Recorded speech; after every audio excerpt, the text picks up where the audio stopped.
Let's see. Commissioner Cox, would you lead us in the Pledge of Allegiance, please? I pledge allegiance to the flag of the United States of America and to the republic for which it stands, one nation, under God, indivisible, with liberty and justice for all. Thank you, sir. You. Let's see. Let's have all the PSTA board members introduce themselves. I am County Commissioner Pat Gerard, the chair of PSTA. Mr. Saraki. Councilmember Dan Saraki for the City of Oldsmar. Welcome and good morning. Yeah. Vince Cox, representing Pinellas County. Michael Fredovich, Gulfport, City Councilman. Jeff Gow, City of Dunedin. Deborah Figgs Sanders, City of St. Petersburg, City Council, District 5. Thank you. Richard Bennett, I represent the beach communities. I'm a commissioner in North Fredericton Beach. Josh Schulman, St. Petersburg. Okay. And we have Commissioner Flowers online, and wasn't there somebody else? Councilman. Oh, Councilman, is he on? Councilmember Albritton? He was supposed to be. Okay, well, for right now, we need a motion to allow Commissioner Flowers to participate by Zoom. Madam Chair, I make a motion to approve. Second. Thank you. All in favor say aye. Aye. Opposed? Motion carries unanimously. All right. Now is the time for public comment. Do we have anyone in the lobby? I don't think so. We have no public comments in the lobby. Okay, great. All right. Okay. And that's the only way we take, okay. All right. All right, well, we have a presentation now of state and federal legislative updates. So, is this for me? State Governmental Affairs Leader Ron Pierce is here with us today, and Harry Glenn, our federal legislative team, is on Zoom with us, or will be. Good morning. Good morning, Madam Chair, board members. What a pleasure to be back in front of you in person having meetings. So quick update from Tallahassee. As you all know, committee weeks were in January and February. Session was in March and April. Session ended on April the 30th. This session was much different. I've been doing this for 23 years in Tallahassee. Obviously limited access to the Capitol, so many things being Zoom related. But they got a lot of things done in Tallahassee. They passed 275 bills, which is the most bills they've passed since 2016. I was kidding with I was doing a presentation with some legislators recently, and they said that they passed 275 bills with not having a lot of lobbyists in the room. Maybe they should pass a bill not to allow lobbyists in the room. Maybe they can get more stuff done in Tallahassee. So Brad asked me to do a quick PowerPoint for you this morning. Just a couple of things. Let's see here. Let's talk about transportation disadvantage to start with. Obviously, two things we care about in Tallahassee as it relates to transportation disadvantage. Number one is the formula.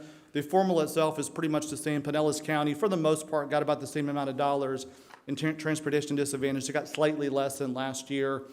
The thing that we care about is the innovative grant funding.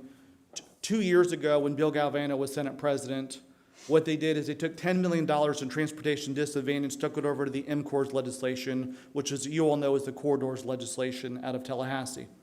That's been funding the late shift program for the last couple of years. This year, the legislature repealed the MCORS legislation.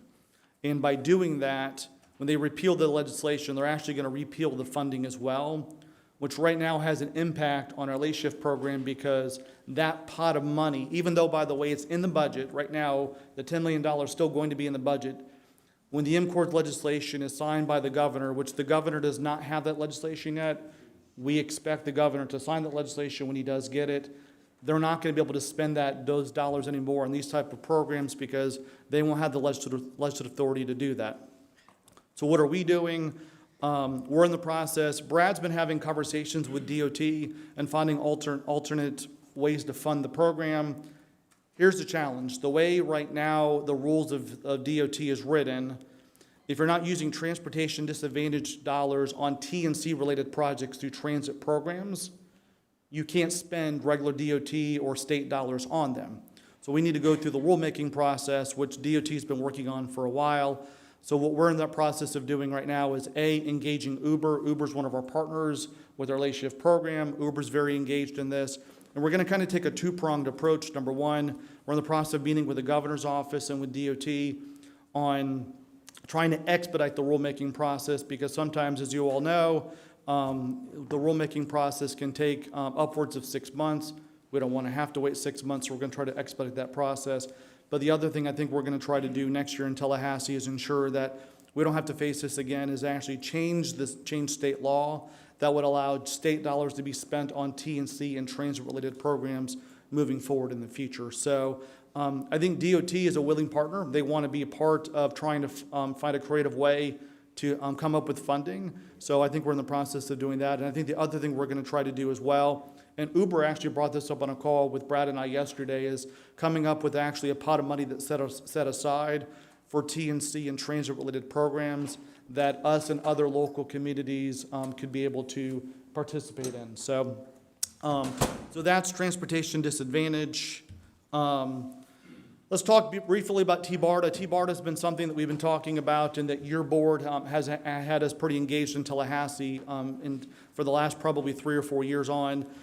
Two things I'll talk about very quickly relating to T-BARTA. Number one, in the DOT package, which again the governor does not have yet, we do expect the governor to sign the bill when he gets it sometime this week or next. There was some things changing the enabling act of T-BARTA. Most important thing probably is allowing the mayors to appoint a designee for the city of Tampa and the city of St. Petersburg, which will help, since we're back in person, now help with future quorum issues. Probably the biggest news that came out of Tallahassee was when the governor signed the budget, he vetoed the $1.5 million in non-recurring transportation trust fund dollars for T-BARTA. And I know many of you are probably sitting there, well, why would the governor do that? We had all this extra dollars in Tallahassee this year, a lot of federal dollars. Why would they, out of all the things they could veto, why veto the $1.5 million for T-BARTA? I'll give you two reasons. Number one, governor's office is going to point to the fact a lot of the federal dollars that T-BARTA received last year, with many of those dollars still unspent. And number two, probably the more important reason is that, and Commissioner Long, and have had this conversation for a while, is you're continuing to use non-recurring revenue for recurring items as it relates to expenses. And the governor's office had concerns with that. And so it was vetoed. So T-BARTA will go back to the drawing board with regards to what does that look like moving forward in the future, and trying to come up with a way to get them funded for next year. State budget, when they passed it out of Tallahassee, was $101.5 billion, which is the largest budget in our state's history. After vetoes, it ended up being about $100 billion, again, which is by far the largest state budget in our state's history. One of the reasons, by the way, being is $6 billion of that was federal dollars. So there was about $10.2 billion total in federal dollars they could have spent.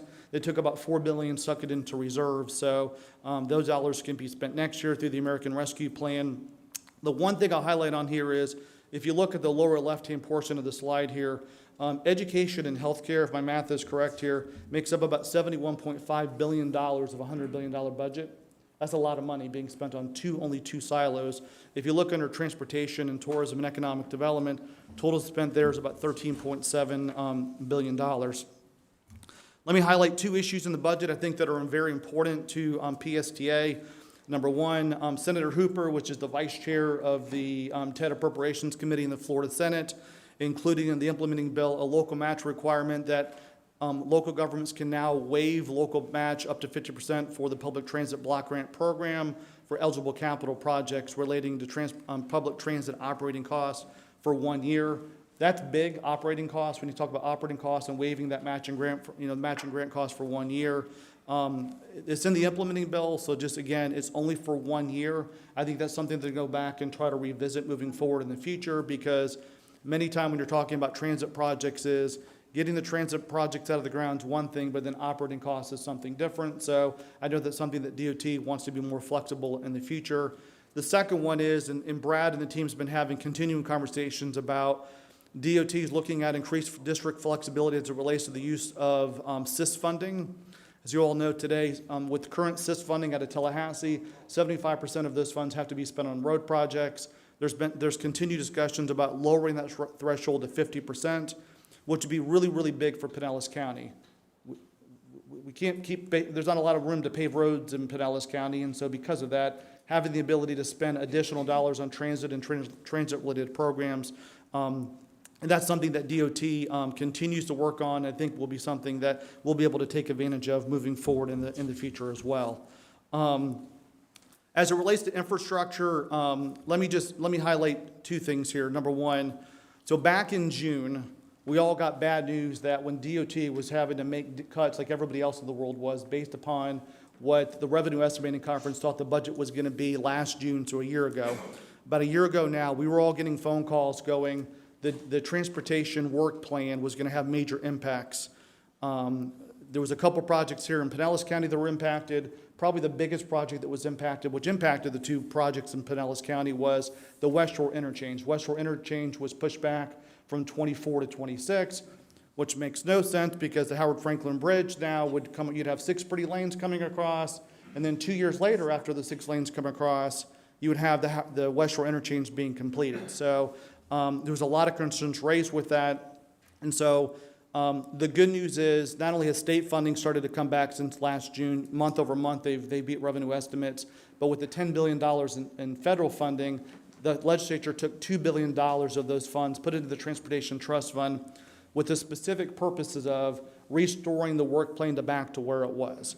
So DOT is in the process now of restoring some of those and specifically looking at, as you can see, $1.75 billion of that's going to be used on highway projects, and specifically making sure the West Shore Interchange is taken back from 26 to 24, and then that will allow the other projects to kind of fall back in line where they should be from a timeline standpoint. So I think that's a big win for Tampa Bay. We can thank Speaker Chris Browse and President Wilton Simpson. That was a priority for them. They knew the importance of the West Shore Interchange for all of Tampa Bay and the important transportation priority that it is for the region. So let me talk briefly about the VW settlement. 3 years ago, the state of Florida got, rounding, just over $100 million in VW settlement as a part of a lawsuit through the Attorney General's office. The Department of Environmental Protection, DEP, is in the process of spending those dollars in 2 ways, by the way. The first way was they spent about $57 million on electric school buses. Nothing for transit. So we're in the process of lobbying to make sure that, and we're actually working with some of our partners to make sure that transit is a part of that equation moving forward, which we think that it will be, by the way. They have about another $60 million roughly to be able to spend on that. And so we're making sure that DEP is going to allow potentially some of those dollars not to be spent on just school buses, but also be spent on transit-related electric buses as well. One of the things we talked about this year that I thought was important is when we started our legislative agenda was also taking advantage of going after current pots of money that are out there for programs. And so we've been very active working with your team, Cassandra and her team specifically on a couple of things, 3 projects specifically. Number one, we're in the process of getting letters of support for the Clearwater Transit Center. That deadline's July the 7th, so we're getting a bunch of letters from the legislative delegation. I think Harry will talk about, and his team's working on getting some federal support letters from the congressional delegation as well. In addition to that, we worked on letters of support for AVA as well as the Clearwater Ferry project as well. Let me talk about 2 final things here. So number one, committee weeks are right around the corner. So I'm here talking about what just happened during the 21 session. The 22 session's already upon us. And so committee weeks have already been announced. As you can see there, they start in September. They run through the first week of December. Session's going to start on January the 11th and end on March the 11th. So things are beginning to return to normal. We expect groups to be able to go back to Tallahassee in-person meetings. During special session on the Seminole Compact, a lot of things were done in person at that point, so we expect hopefully that will continue in Tallahassee. What do we expect moving forward? I think number one, I think infrastructure is going to be front and center again next year. I think you're going to see the legislature make sure that number one, the work plan continues to be funded. You know, one thing that gets lost in the Seminole impact discussions is, well, they passed a new Seminole compact as a part of the special session, which is about $500 million in recurring revenue, by the way, ladies and gentlemen. They haven't spent or allocated any of those dollars. And so those dollars, that will be kind of a jump ball for next year. So I think the budget will continue to be an issue. And probably the most important issue that you'll see discussed during the 22 legislative session is redistricting. Every 10 years, we have to go through redrawing the maps for the legislative, congressional, for delegations. And so that will be something that will be front and center. Those public meetings, which I expect one to be probably somewhere a couple probably in Tampa Bay, will probably start later this year. Senator Dandy Burgess from Pasco County will probably be one of the chairs or vice chairs of that, so I think he'll be very involved in that process here from Tampa Bay. I'd encourage you, as we kind of wrap up, looking at 21 is looking ahead to 22 is we'll start working with Brad and the team now on what an agenda may look like, because you want to probably have an agenda done sometime in September with committee week starting in September. We'll want to obviously have Brad and some board members to come back to Tallahassee this year. I think that's an exercise that's really important. I know Dan's been a part of that, Vince, Richard's been a part of that, Commissioner Long's been a part of that, is going to Tallahassee and making sure that they hear directly from board members and not just your lobbying team on what's important to PSTA. So I'll end there. My final statement will be hopefully the Tampa Bay Lightning will win tonight in New York and go Bolts, and we'll have another Stanley Cup Finals beginning in Tampa next week. So any questions, comments from board members?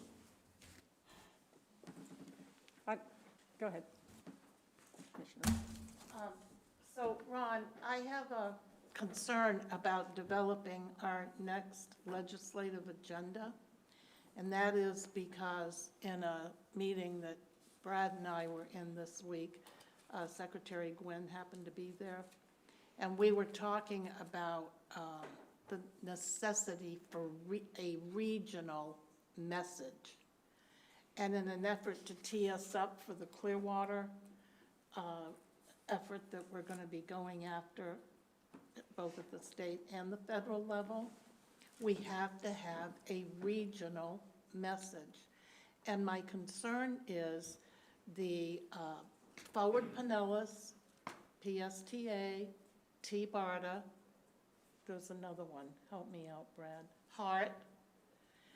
They all have a legislative message, but they are not coordinated in a way that allows us to focus as a number one priority, a regional message. So my question is, what opportunity might there be before the committee weeks start? And I recognize it's summertime, everyone's going on vacation, blah, blah, blah. But don't you think it would be wise to have a coordinated effort with all those entities at the table before they all start developing their very own agenda? Commissioner, I do. I will tell you, I've been doing this for a long time. Talking regional rooms is great. We can have these conversations to get everybody in the room to talk about having a regional agenda. The moment we get to Tallahassee, everybody puts their blinders right back on and start worrying about their agenda. I would encourage us, I think it's a very good idea if we can get a representative. We don't need a whole bunch of people from each of those organizations. I think in a room to talk about, number one, what are their priorities? What are some shared priorities that we can work on together that are from a regional standpoint? At a minimum, what that will allow us to do is to hear what other groups are working on versus me hearing what they're working on when I'm sitting in committee or seeing something that's happening on television. So I think that's probably an exercise that we may want to do. I'm glad to be a part of that. I will tell you again, I know a lot of you would, I think share in this comment that you put a bridge up and automatically everybody starts thinking about Pinellas and Hillsborough and put their blinders back on. Is somebody has to take the lead with regards to trying to think more from a regional standpoint. There's not many organizations that are out there that are trying to, I think, push a regional agenda. And a regional agenda could be one or two important issues for the region. As long as that, across county lines, I mean, the Bay Area Legislative Delegation, the Ball delegation in Tallahassee makes up 25% of the Florida legislature. If we can harness that power to get behind one or two major, especially appropriations-related issues, over the next couple of years, that would be very powerful. Well, a follow-up, please. So I hear your point about how it has been working, and I am telling you, it isn't going to work that way anymore. That money that has been put into the trust fund out of that big tranche that came from the feds, there are strings around that, and if you can't dot those i's, check off that box, you might as well forget the effort of trying to get individual pots of money. And the danger in opening up that CIS money to focus more on just not on roads is you have to have a project that is shovel ready. And if you don't, we're going to end up with our portion of that money going to South Florida. You know that, I know that, we have got to say that in a stronger, more focused way. Because even the interchange at West Shore is at risk if we can't figure out how to get everybody on board with a single message. Commissioner, I agree, I'm in, so we're willing to be a part of setting up that meeting with a representative from the groups that you mentioned. We'll talk offline. And I'll take it one step further, by the way. DOT's been talking about also creating more pots of money as it relates specifically to transit. If those pots are created, if we're not speaking with one voice out of Tampa Bay, if that pot is created, which I think it will be at some point over the next couple of years, the money will not come to Tampa Bay because we won't be ready. Orlando will be ready, South Florida will be ready, but we need to make sure that Tampa Bay is ready as well. So, point well taken. And lastly, just so everybody is aware, I do believe that Speaker Sprouse has a priority of a regional MPO, which we do not have. And several years ago, you may remember, though I don't think you were working so closely with us at the time, there was an effort, and it did succeed, to merge our planning, Pinellas Planning Board with the MPO. And it was a great idea at the time, but it has outlived its greatness because now that is getting in the way of creating a regional voice. So I'm going to just leave it at that, but at least I said it publicly and everybody is aware. So thank you for allowing me to do that. I'm not sure that's the only thing that's getting in the way of Well, having it's a a big- regional MPO. It's a big brick wall right there, I'll tell you Well, that. never mind. Ron, I was wondering if there's any way we can get a copy of your PowerPoint. I think it's in your, It's in the Is it? I thing. On Granicus, Commissioner. I don't have it. And we have it by email. I'll make sure that Brad has it. He can also send it No, out I to the do. board Never members as mind. well. So, Right. I hadn't updated, sorry. any other questions, comments? Any other questions? No, thank you so much. Very good. Thanks, Thank you, everybody. I Ron. appreciate it. Thank you. All right. now we hear from Harry. Yeah, right. There he is. Hello, Hey, Harry. Harry, you're it. Hello, Madam Chair and members of the board. Sorry, Steve and I aren't there in person to be with you. Actually, Washington's starting to open up, so Steve and I are here to figure out what's going on with the infrastructure bill. Unlike Ron, where the state has already finished its legislative and appropriations work, budget work, and your fiscal year begins on July 1st, Congress is actually just starting down that path. It's been a late start this year. The president didn't submit his budget that's supposed to be up to Congress in February. He didn't submit it till the last week in May. And so Congress is really getting a late start this year on the federal budget plan. We have a couple things to do this morning. I'm going to give Steve the unenviable task of deciphering for you all of the discussions on infrastructure plans, because that does have a major impact on PSTA's operations. What ends up happening with the infrastructure bill will determine how much you have in resources for your capital projects going forward. So we'll talk about that. Also talk about the federal appropriations process is just getting underway in Congress this week. We'll talk a little bit about that, and we have some good news to add there. And I think Steve's going to also talk a little bit about some of the, I don't think we've talked to you as a full board. I know we've talked to the legislative committee and continue to update them, but there've been some significant appointments made at USDOT and some confirmations that Steve can talk about. But I'm going to pass over to Steve. We're listing here the 8 that we can count different infrastructure plans that are before Congress right now. Steve's going to help step you through some of those and tell you where the infrastructure discussions are.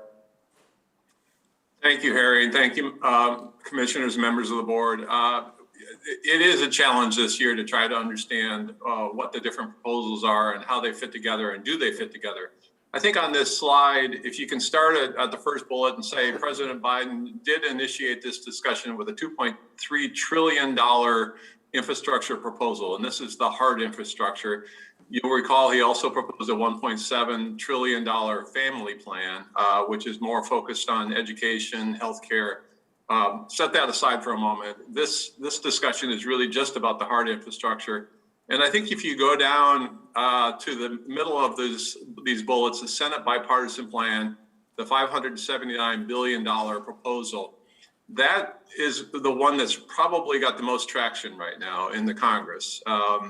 The proposal is primarily focused, about half of that is on transportation and half of it is on upgrading the grid and water projects and other types of things, hard infrastructure proposals.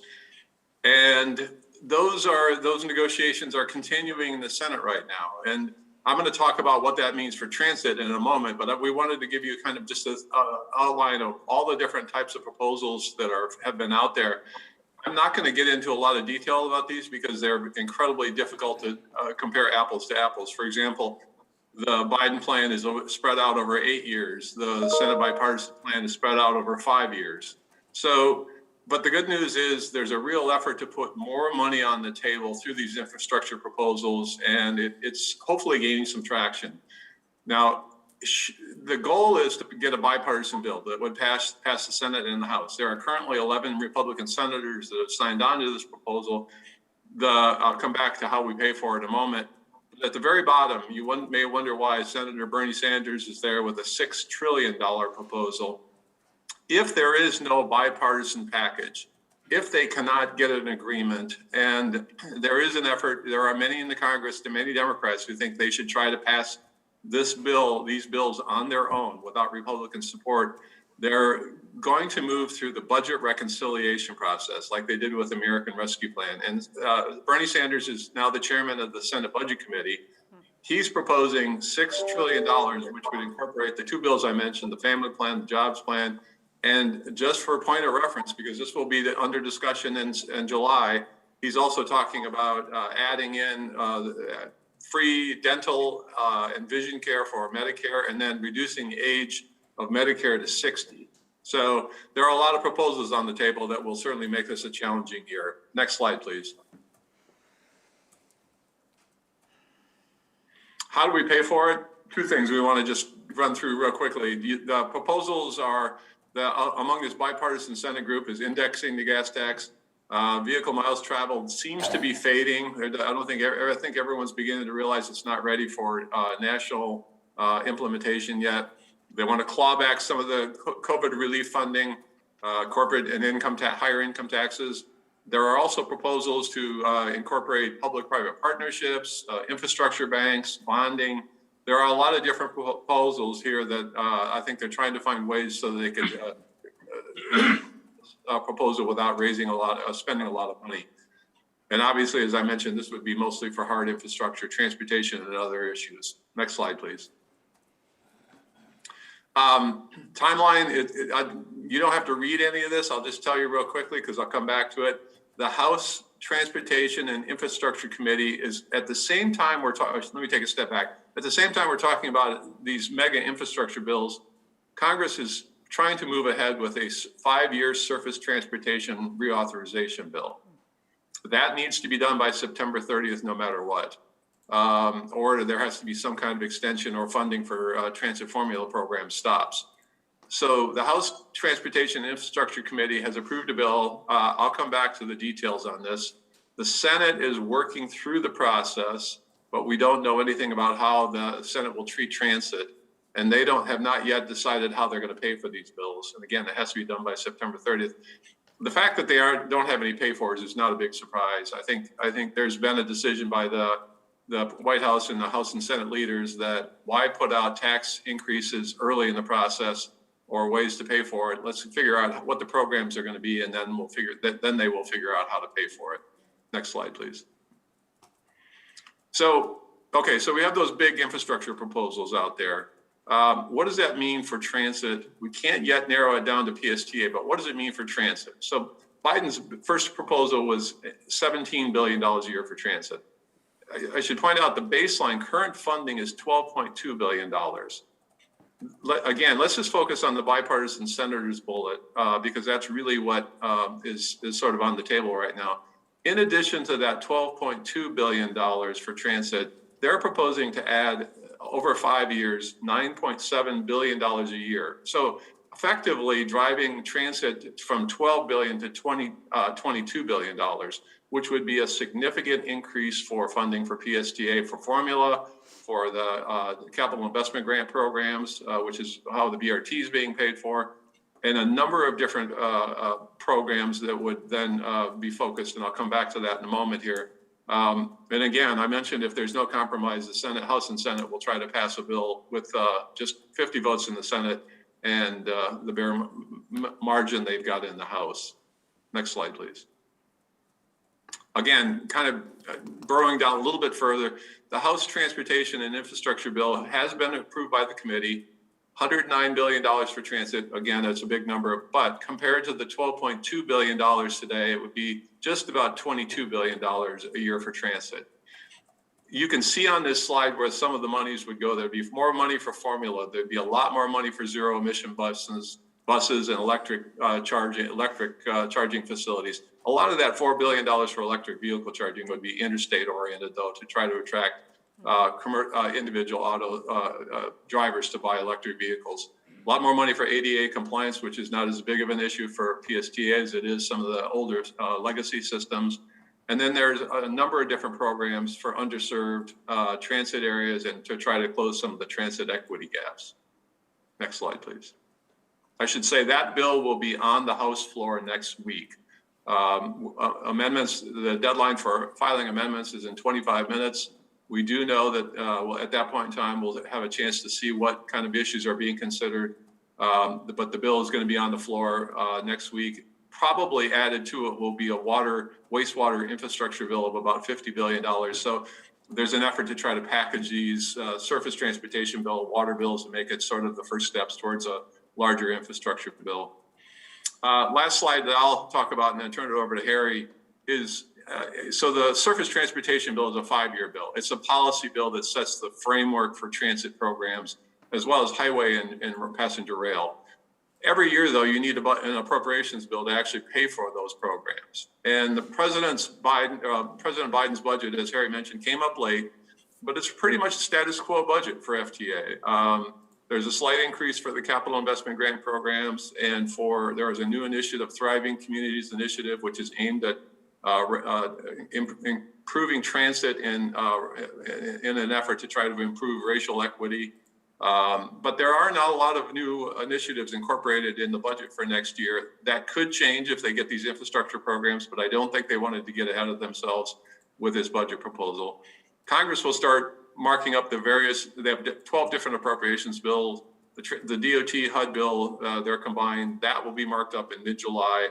And then immediately on the House floor. Senate, to be determined. We don't know where they're going to be at. They're still working through some of their bigger issues that really are focused on the things we just talked about. So with that, I'll turn it over to Harry. Oh, one last thing. I think since our last presentation, FTA has a new administrator who's been confirmed, Nuria Fernandez, who many of you know from APTA. Is now the FTA administrator. She's the first confirmed FTA administrator in 6 years. So she is certainly well known among APTA, but also served at FTA during the Clinton administration. So knows the agency and knows how to get things done very quickly, which is going to be great for all of us. So with that, Harry, I'll turn it over to you.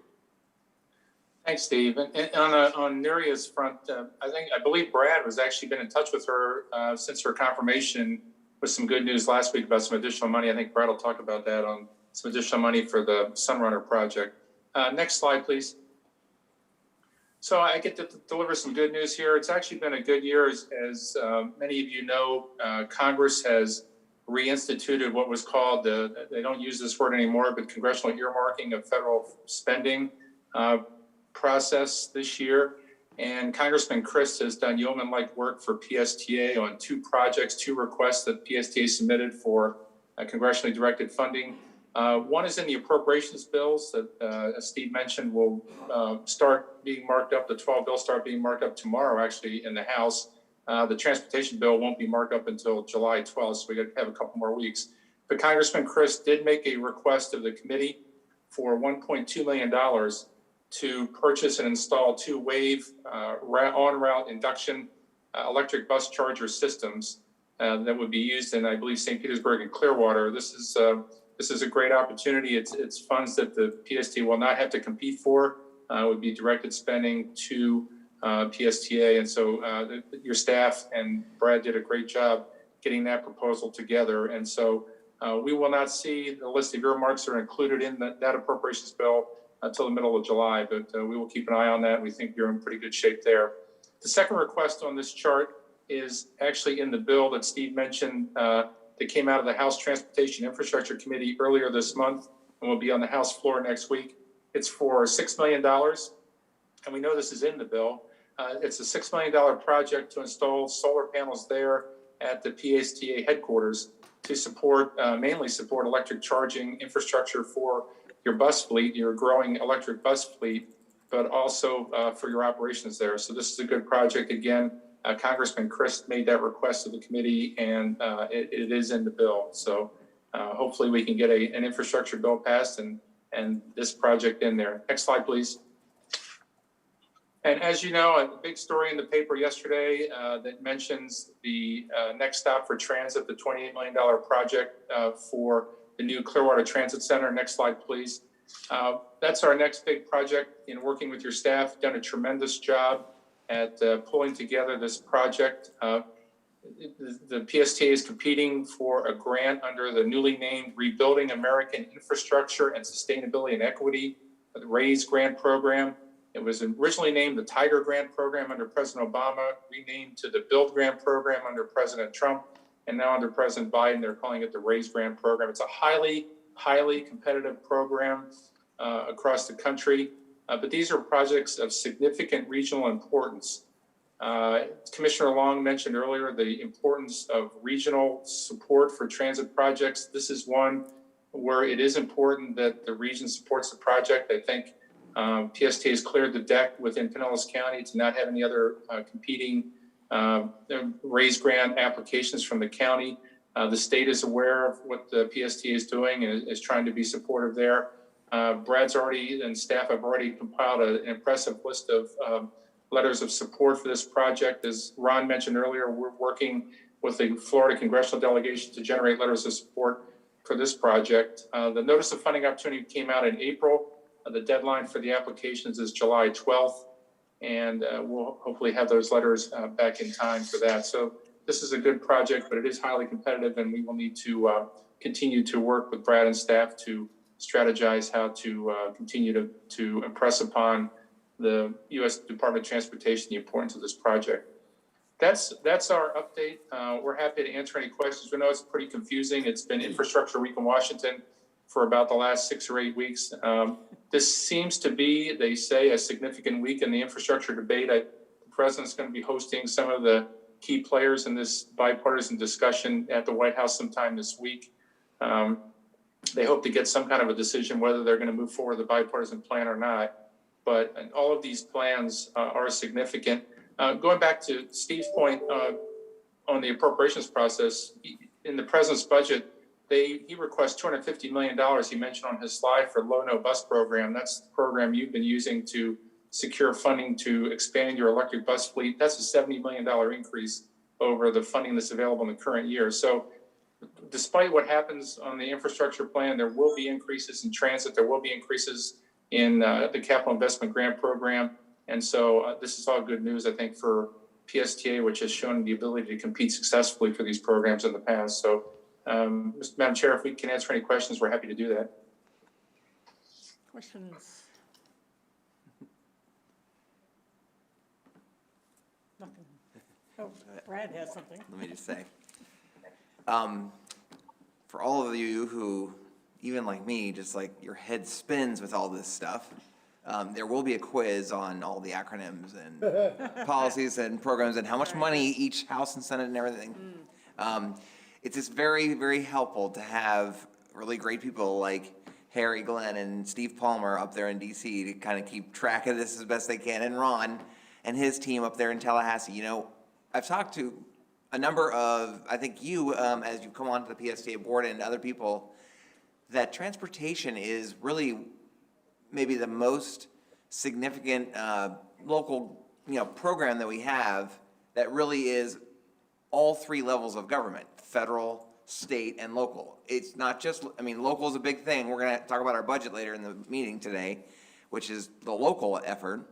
But even that needs to go to the regional level, as Commissioner Long said. Everything that we do in the Tampa Bay area has to be coordinated locally. But then in Tallahassee is very key things that affect a lot of our operating programs. And then, as Harry and Steve have just pointed out, almost all of our capital program is funded by the federal government. So if any of you are really interested in this, come to our legislative committee meetings, because we go into this on a monthly basis. But I just wanted to express my appreciation for the work that they've done in Tallahassee and in DC. Yes. I think we're very fortunate to have such experts in the field working with us. Thank you.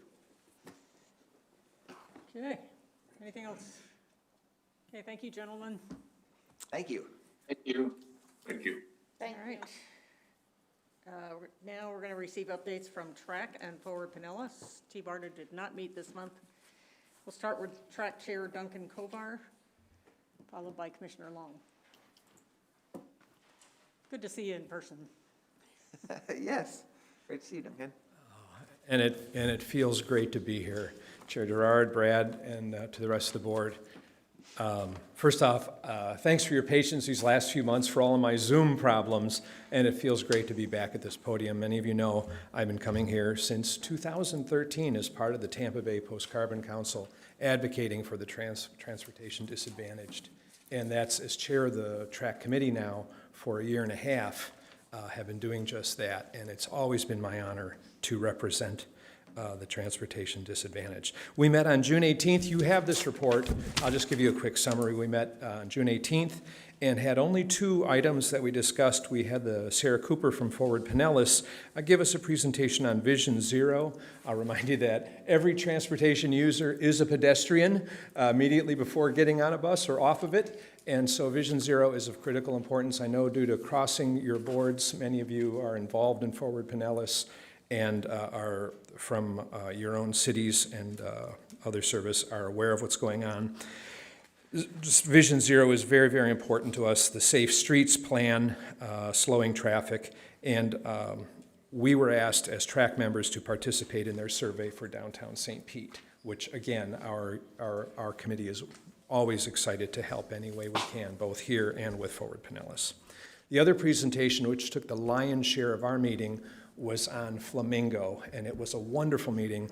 I always encourage our folks to come watch your Zoom meetings. I'll ask you guys to come watch our Zoom meetings, because it gives you the feel for what the users are, the transit riders were interested in. Cassandra Borchers, CDO from PSTA, gave a presentation, and it was wonderful, the amount of give and take, the questions that were asked. I understand you've been seeing Flamingo again and again, but the questions and the ideas that we learned about, again, it was very inspiring. TRAC members, we are not in a quorum yet, so we couldn't have a vote of approval, but we had the consensus, unanimous, that everybody is very, very excited about Flamingo, and we can see its future potential as it's being launched. And of course, we're going to serve as testers and giving immediate feedback. So I cannot say enough how excited we are about it. The only other thing to add then is we're going to have one more meeting through Zoom on track, and then starting in August, we're going to try a hybrid with folks coming in and then with those who can't, staying home. Our next meeting is July 20th. You're always invited to come share, even just to dial in, and I'd love if you could take a peek at that meeting. It was great, the give and take to get the pulse of the actual riders and their excitement over Flamingo. Thank you for your time. Thank you. Thank you for being here. Okay, Commissioner Long, update on Forward Pinellas. Thank you, Madam Chair. Well, the Forward Pinellas Board meeting was a bit challenging this month. We met in person on June 9th. However, there was a power outage, so we had no electricity, no lights, and no computer function. So we decided to meet in the lobby because it's got windows on both sides and there was a little bit of light in there. It was very hot, I must say. So needless to say, that meeting was not televised. But we did get a bit accomplished because we adopted the Transportation Improvement Program and we continued to advocate for full funding of all deferred projects on the strategic intermodal system, including the West Shore Interchange in Tampa and the I-275 corridor improvements, back into the Florida Department of Transportation 5-year work plan. And that speaks to the comments I made during the legislative committee about the necessity for staying in a regional discussion, because without that, these projects are at risk. So Forward Pinellas is hosting a legislative workshop on August 11th from 10:30 until noon. The work details and RSB information will be available shortly, and it may change a bit given the information we learned this week at a meeting that we were at. So that'll be available and we will let you know when that is. A majority of the Pinellas County Legislative delegation is going to be asked to participate in that workshop. The next Waterborne Transportation Committee meeting is on August 27th. And Brad may want to speak to the progress on the ferry because we're moving forward with great anticipation. We're working closely with Forward Pinellas on lining up local funding commitments to resume regular operations of the ferry between Dunedin, Clearwater, and Clearwater Beach. And hopefully we'll start that all back up in the fall as a precursor to submitting a capital grant request for federal funding for docks and vessels. Right, Brad? Forward Pinellas is pleased to be hosting this year's Gulf Coast Safe Streets Summit. It'll be held in coordination with the Bike Walk Tampa Bay Summit on November 2nd through November 5th. Sponsors and presentation opportunities are available for the Gulf Coast Safe Streets Summit, and you can get more information at the Gulf Coast Safe Streets Summit.org website. And that is the end of my report, Madam Chair. Thank you. Okay, thank you. Do you have any questions on either of those? Okay, thank you. Next up, we have the consent agenda. Are there any items that people want to pull? Move consent. Second. Okay, we have a motion and a second. But before we vote, Mr. Zimmett is going to read the title for Resolution 2104 related to transportation disadvantage grants. Resolution 2104, resolution of the Pinellas Suncoast Transit Authority authorizing the Chief Executive Officer to file, submit, accept, and execute all Florida Commission for the Transportation Disadvantage Grant applications, cooperative agreements, grant agreements, amendments, supplemental agreements, supporting documents, and related assurances in a form approved by PSA General Counsel. Authorizing the Chief Executive Officer to furnish additional information as the CDD may require and providing for an effective date.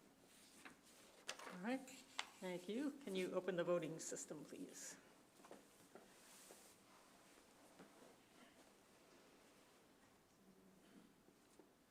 Is that everyone? No, mine hasn't come up yet. No. And how are you voting? Yes, yes. There you go. Okay, thank you. Oh, right. Commissioner Flowers? How do you vote on the consent? Yes. Okay, motion carries 10-0. Yes. Thank you. All right, Okay. let's see. We have action items. Our first action is to support a really great initiative on the part of our PSTA, Leadership PSTA program.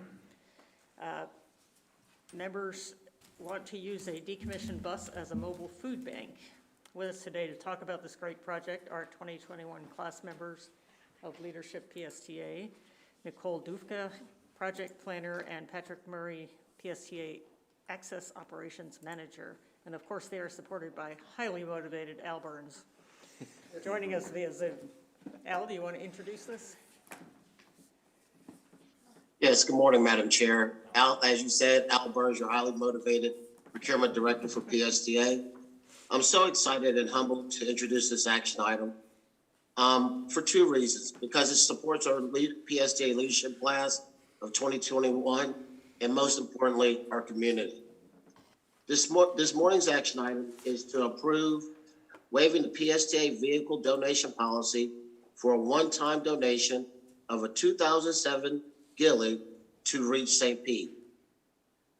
With that, I will turn it over to Mr. Patrick Murray from our mobility group and Ms. Nicole Dufa from our planning department. Nicole? Good morning, Chair Gerard and board members. My name is Nicole Dufa, project planner in the planning department, and I am joined here today by my colleague Patrick Murray, operations manager for service delivery in the mobility department. Patrick and I are both members of the 2021 Leadership PSTA class.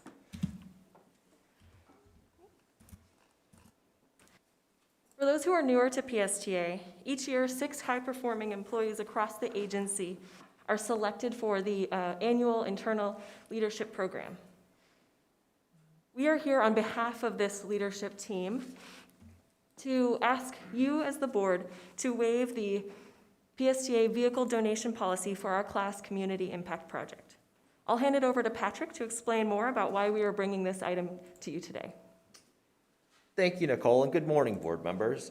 As you know, the Leadership PSTA class is working on a community impact project where we assess the needs and provide innovative solutions to make a positive difference in our community. We don't want to give too much away today, but our participation with Leadership Tampa Bay, Feeding Tampa Bay, our previous partnership in working towards our big idea of a mobile food market is what our project is. We'd like to donate one of our used buses to create a mobile food market for the community.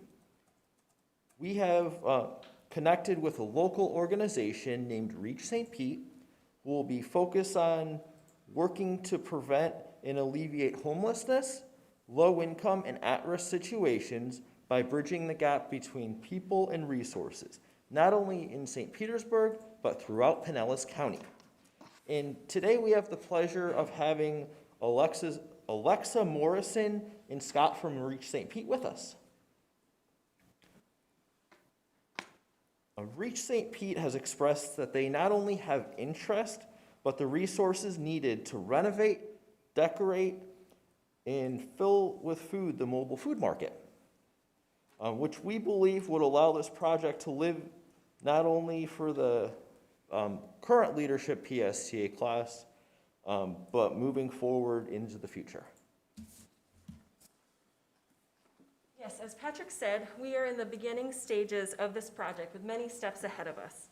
This current vehicle donation policy prevents us from donating the bus to Reach St. Pete outright. The bus we've chosen is past its useful life and is valued below $5,000 and above $2,000. So according to the policy, it requires us to contact all interested nonprofits before we make the donation. And that's why we are here with you, here in front of you today, is we need your approval to waive this policy so that for this one bus, so that we can keep our community impact project moving forward. Thank you very much for your time and consideration.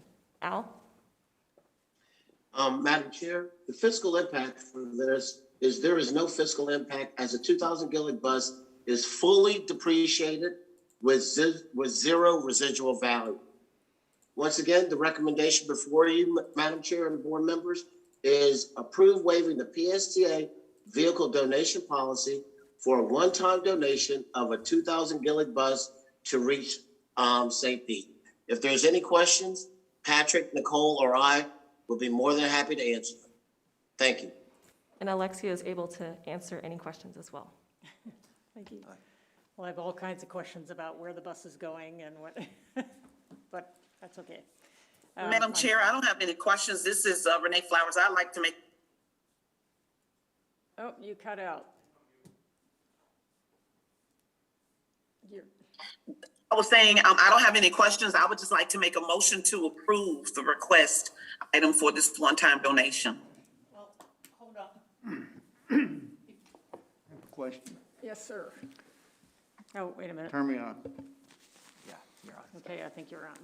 Hey, good morning, you all, and thank you so much for this. Alexis, this question's for you, or a comment from me.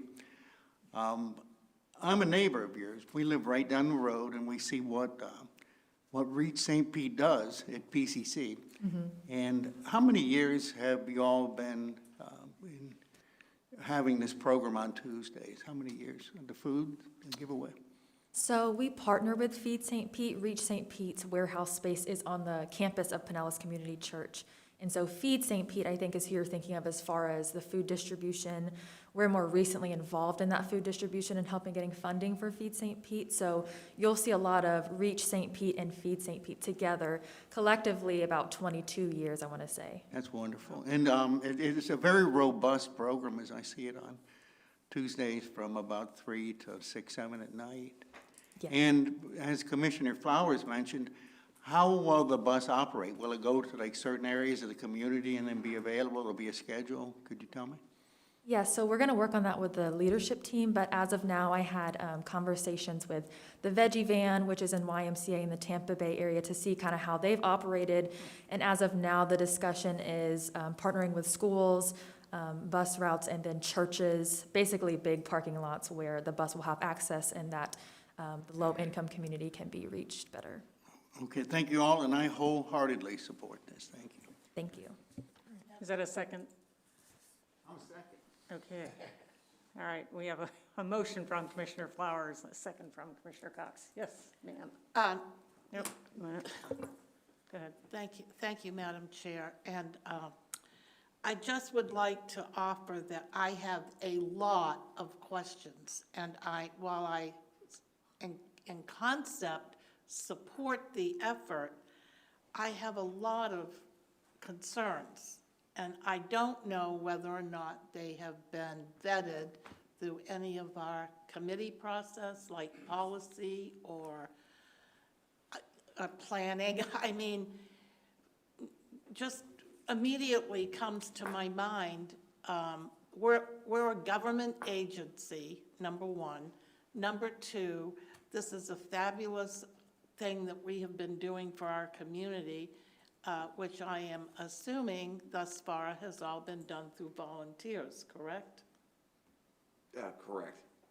Well, through the leadership PSTA class, yeah. Through the leadership PSTA class. And is this initiative that they had started as a CAP project? Yes.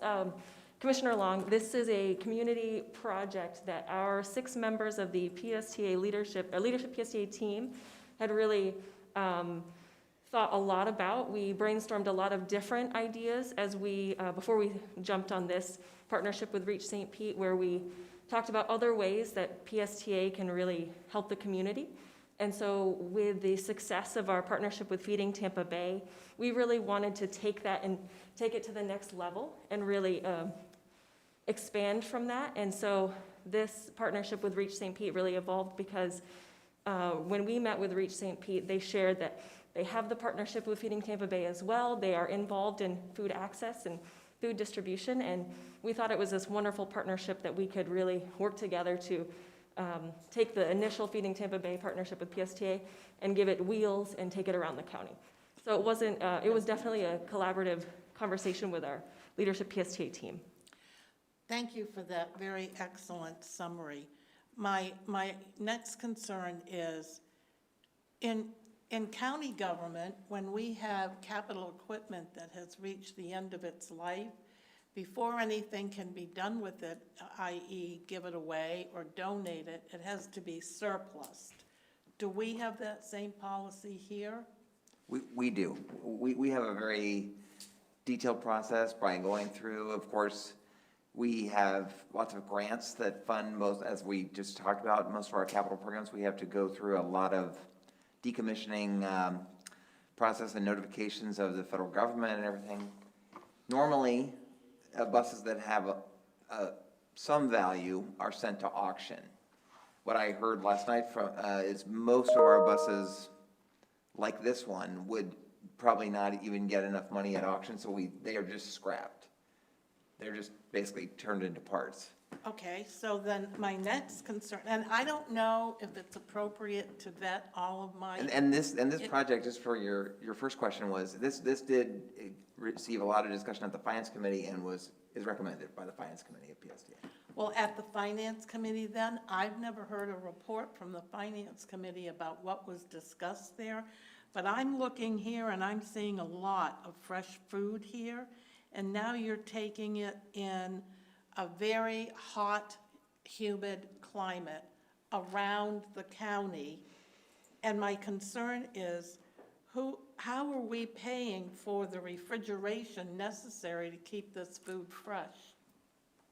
Commissioner, I don't believe that we're going to be operating the bus or filling it with food. We're donating the bus, and they're going to take care of the program. And Yes, Reach St. Pete will take care of, I'm sure liability is a concern for you guys. We're taking care of the insurance as far as the commercial auto policy for the driver, to wrap the bus, to get a general contractor to make the construction so that there is refrigerators inside.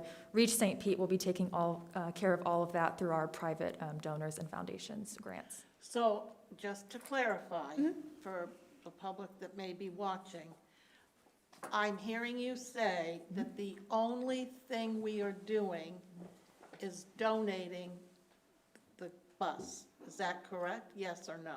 That is correct, Madam Chair. Yes. Now, that's what the action item says, vehicle donation. Right. Yeah. I hear you.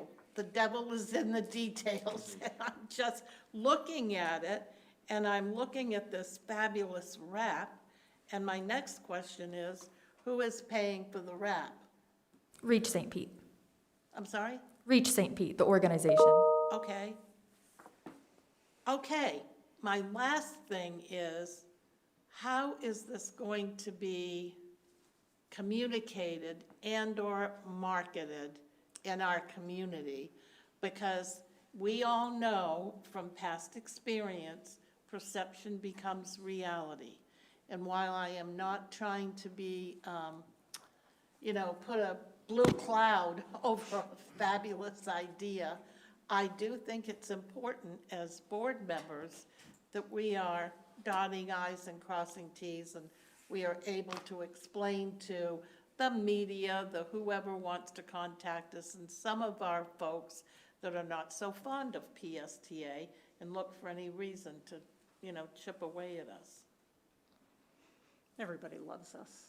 I think those are really great points, Commissioner Long. I think to the first point, as far as our involvement with Reach St. Pete, while we are just donating the vehicle, Leadership PSTA class intends to be involved throughout the process and participate in the partnership as we flesh out those details with Reach St. Pete about what our exact relationship will look like with the class and PSTA after the class ends.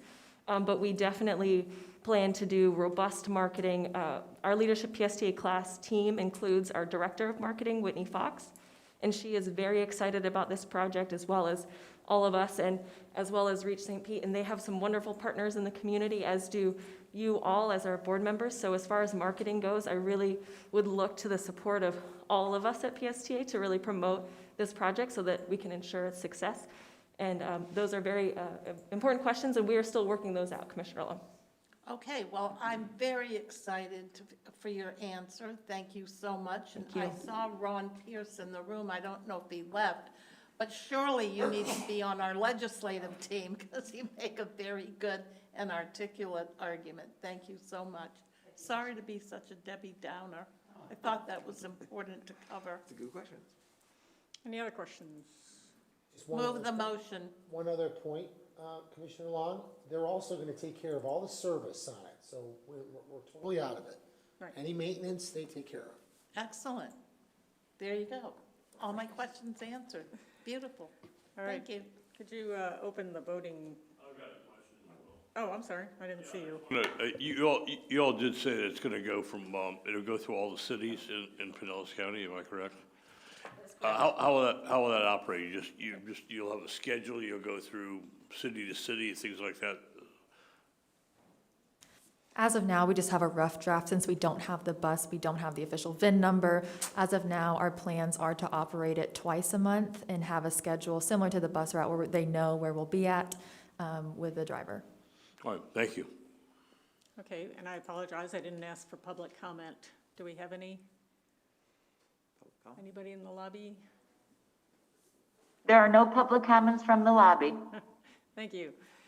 All right, we have our voting system up.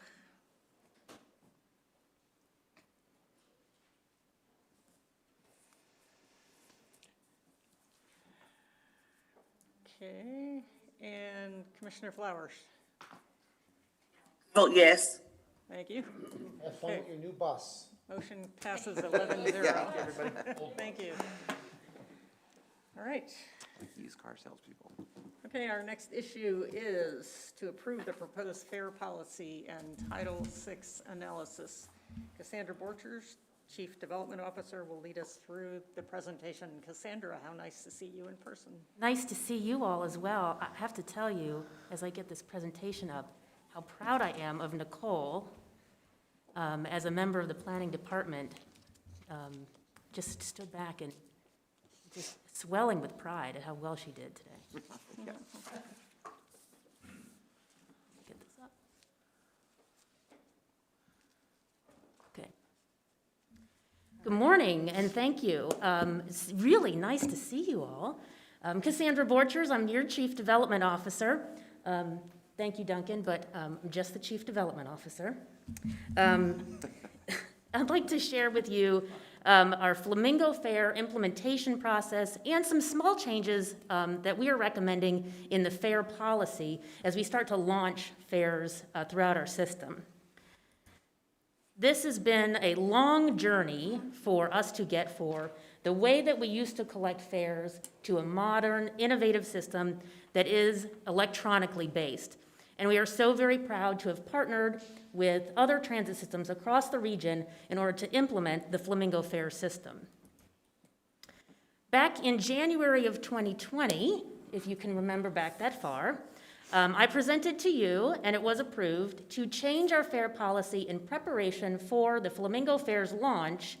And these changes that were approved in January of 2020 included the best value option for fare capping on the PSTA system. And so this changes our current system, which uses paper cards with magnetic stripes and cash, to a best value system on a plastic smart card or on a mobile app. The fare capping system would allow our riders to pay no more than $5 per day and no more than $70 per month based on the accounts that they have on Flamingo Fares. This also eliminated our 3-day and our 7-day passes because of this best fare value. Our riders don't have to think about what they're buying at the moment. They always get the best price, and it gives them the opportunity to earn free rides throughout the month. We also added a group pass, which allows up to 5 people, related or not, to travel together on a day pass for $10.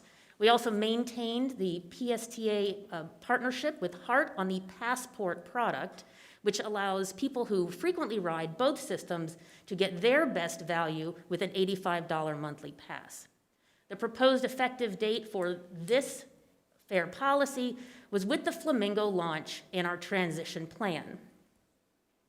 As we started to go through the last year, we suspended fares in March of 2020 in order to keep our operators and our patrons safe, but we suspended also the Flamingo Fares launch. As we start to move forward into normalizing our service and also making sure that our patrons have what they need, we are recommending some additional small changes prior to the launch that will allow us to move forward in the best way possible. So I'm going to introduce these 4 changes and then have Diane Randall, our Director of Risk Management, also help me with the last one. The first additional change we are requesting is to charge $3 for the extended use card. This is the plastic card that people would use to board the bus, and it would have their Flamingo account on it.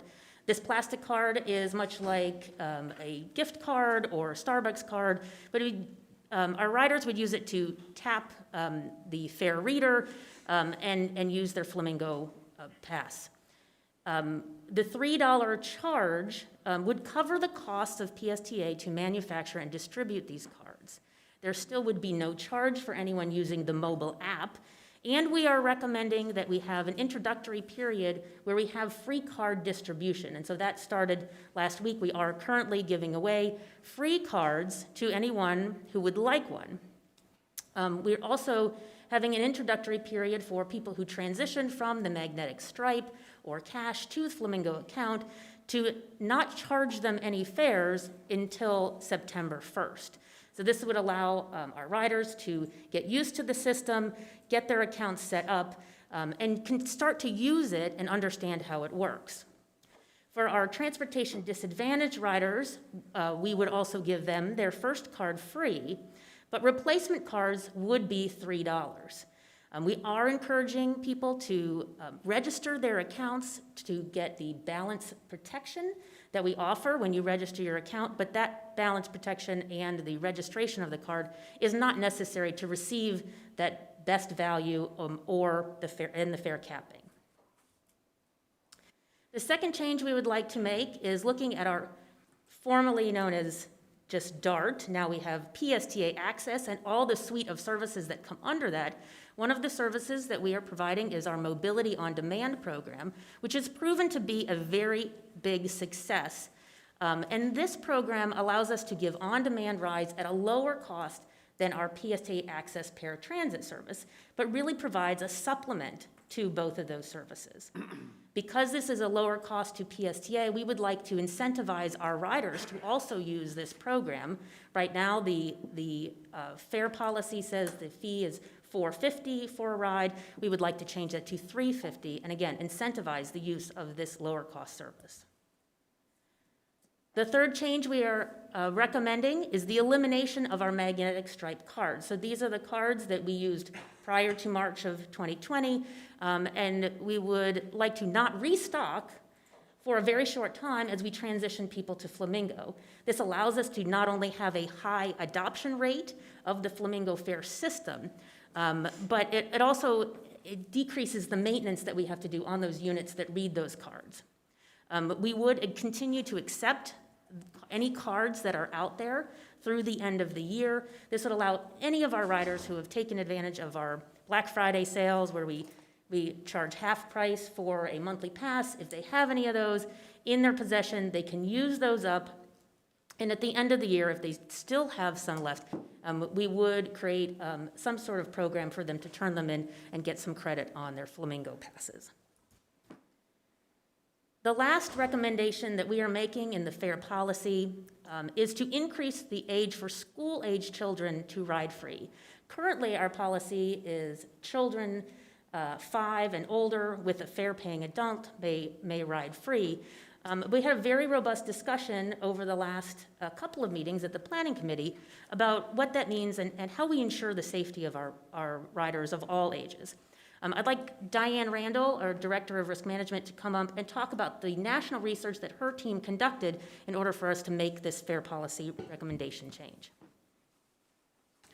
Good morning, Diane Randall, Director of Risk Management, and I just want to talk to you about how we at PSTA work with unaccompanied minors on our buses. Our Safety, Security, and Training Department does an excellent job of training our bus operators by providing them with instructions on how to work with young people, providing them questions to ask to help them, and then but also discouraging them from getting too involved to be too intrusive to our passengers. We also have a mechanism in place called Safe Place. This was initiated in 2017 by the very first Leadership PSTA class. I was very honored to be a part of that class. And what this program does is, with an emblem that we have on our administration building, our terminals, and our buses, kids know they can ask for help. And our bus operators are trained to bring them on the bus, help them, contact dispatch, and then release them to local police officers at a designated location. We also had a request from Commissioner Schulman and Councilmember Fig Sanders about the how other people are handling unaccompanied minors. So we did some research, and we obtained information from 17 different transit agencies and found that all of those transit agencies are handling the same way we are. We do it through our fare policy, our how to ride the bus documentation, and the rider's code of conduct.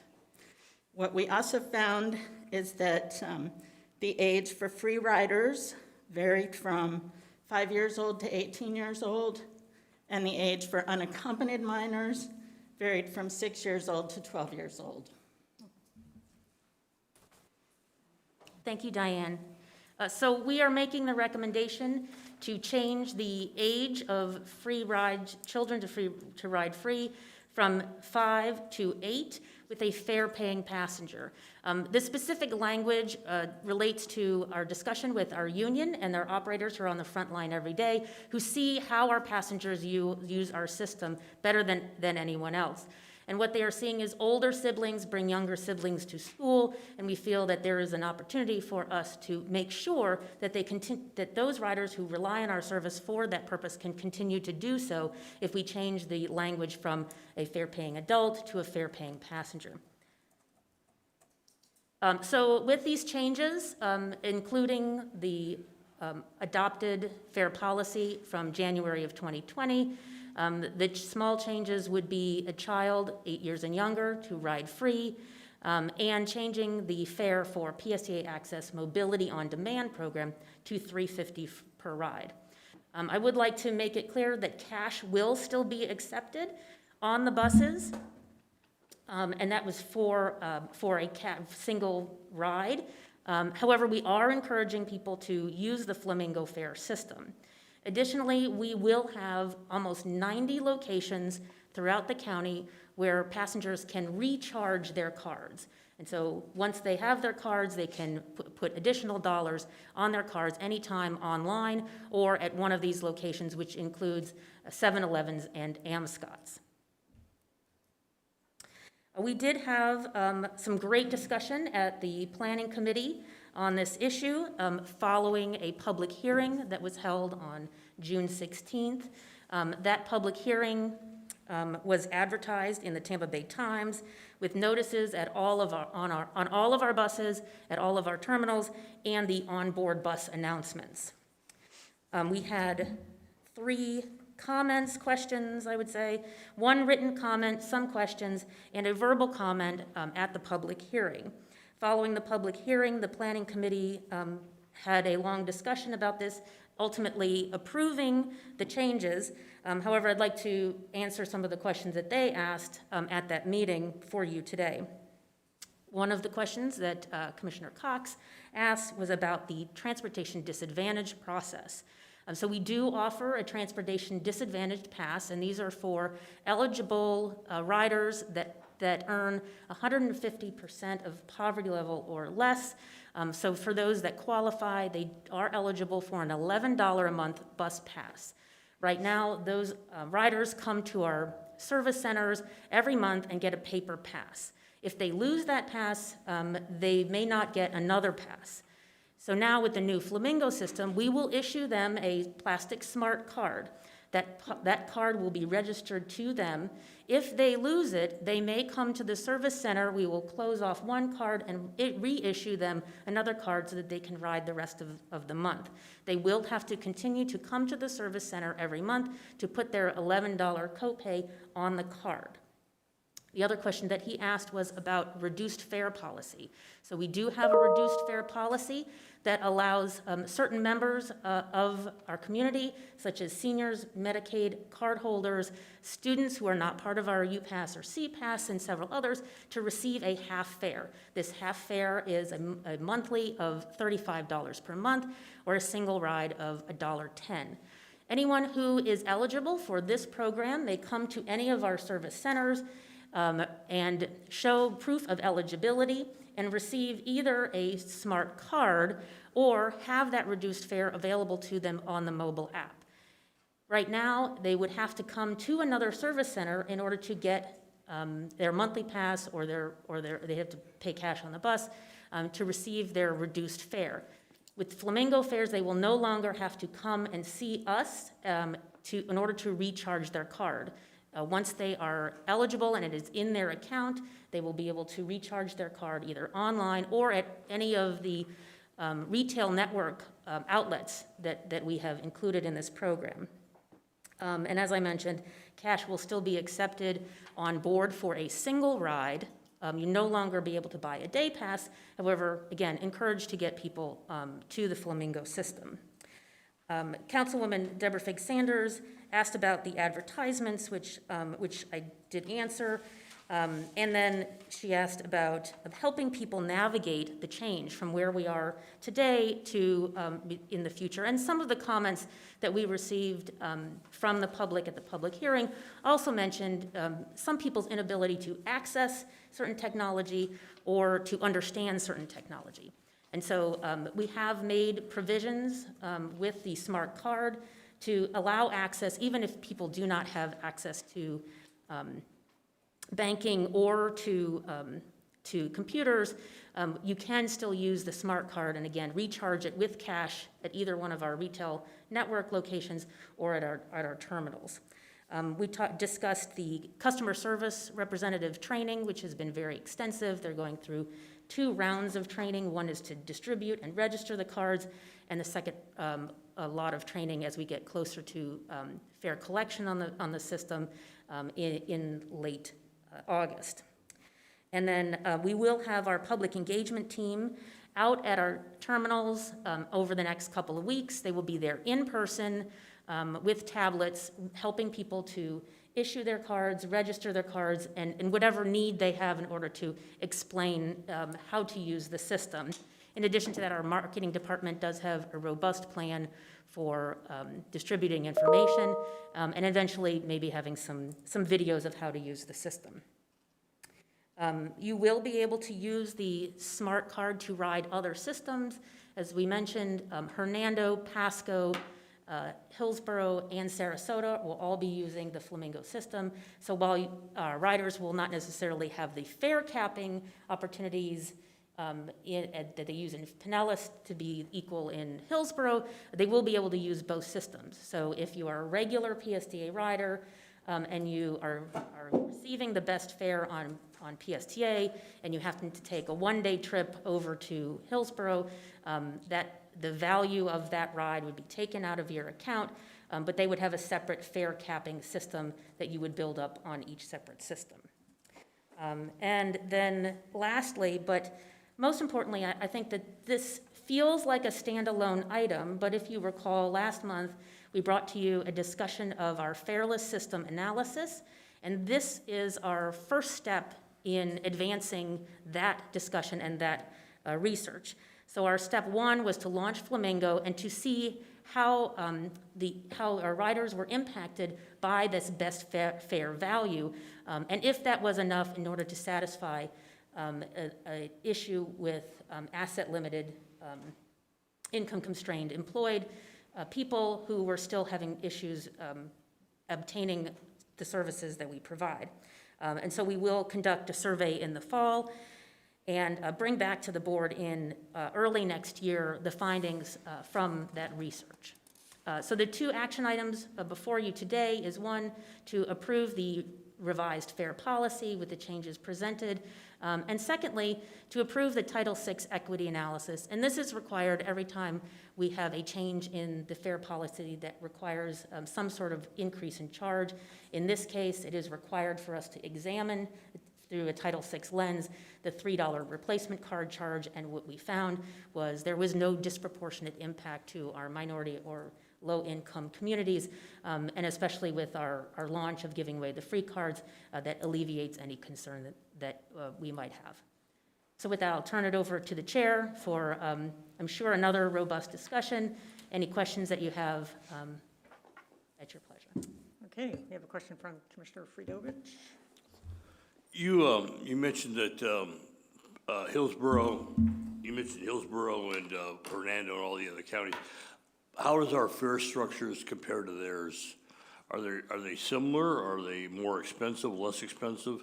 And since we were just talking about, Commissioner Long was talking about regional, would it not make sense to try to do, if they're all in the same ballpark, to try to do all the fares within the counties within the same price? So if we're in Pinellas and Hillsborough, it would be the same thing? I wish you could see the smile under my mask. I think this whole process has taken us quite some time, and I think it would have been a little bit shorter had PSTA gone it alone. But it was really important at the time for us to work regionally, to have a single media, and I think that we have achieved that. Through the implementation of this all along the way, we did have the intent of having a single fare structure, but found that our fare structures were so different because our systems are so different. And so PSTA does have a single ride of $2.25. Hart's single ride is $2. They do have other fare products that are higher than ours, but most of the other systems do generally charge a lower fare. However, we have one of the biggest reduced fare programs in the state, if not the country. And so our average fare is usually about $1 anyway. And so I think what we're doing is we're charging the right amount based on income eligibility. And so I think the next step could be a discussion about a single fare policy, but I think there is a real achievement in regionalism by just having this single fare media. I got another question. You mentioned that we're trying to get more people to go to the Flamingo cars. What percentage approximately are paying with cash versus cards? Can you give me an approximate idea? Well, I couldn't tell you over the last year because nobody's been paying. But generally, it's about 30 to 40% of our riders are paying cash right now. And that's and what that speaks to is maybe somebody has two trips, like a single ride in one direction, a single ride back, so they wouldn't necessarily need to buy a day pass, which is $5. And on the Flamingo system, it would behoove them to actually get a Flamingo card because every ride would count towards that $70 a month best value. And so that's part of the education process of even for those riders, reducing their cash usage. The reason I ask is if you're paying cash, you went from $4.50 to $3.50, I believe you said on something. I think, is that correct? You made a comment, but we went from $4.50 to $3.50? That's for. Yeah, so my question is, would it make sense to eliminate change, even for those 33% that are paying cash, and either knock it off at $4 and eliminate any change we could, silver, and just deal with paper money, if nothing else? It'd be a lot easier, less bulky, less problems, et cetera. I just wondering if that would make sense doing that right. So that was on our paratransit, our PSTA access Yeah, program. in other words, the limit, I mean, we've got 250s, 350s, and things like that, and I'm wondering if we should just round it off to a paper number versus a change number. It's a lot less bulky, a lot less, there's a lot of other reasons to get rid of the coins itself. We can have a discussion about the paratransit service. It is a very expensive service for us to provide, but we are required by law to provide it. And the federal government sets our ability to charge for that at twice our normal single ride fare. And so because our single ride fare is $225, the paratransit ride is $450.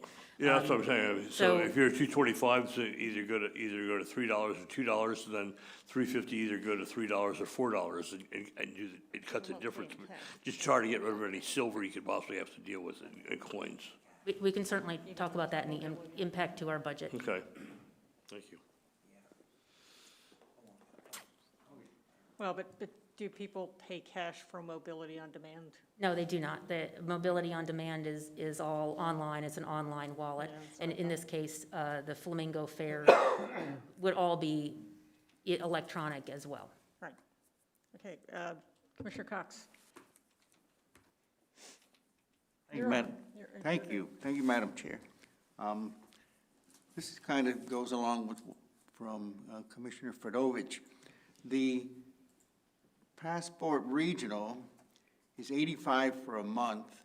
Now, currently, we have, I believe, a $6 daily fare on that, am I correct? On the Passport, to go over to Tampa and ride their services, take 100 or 300X and then ride it.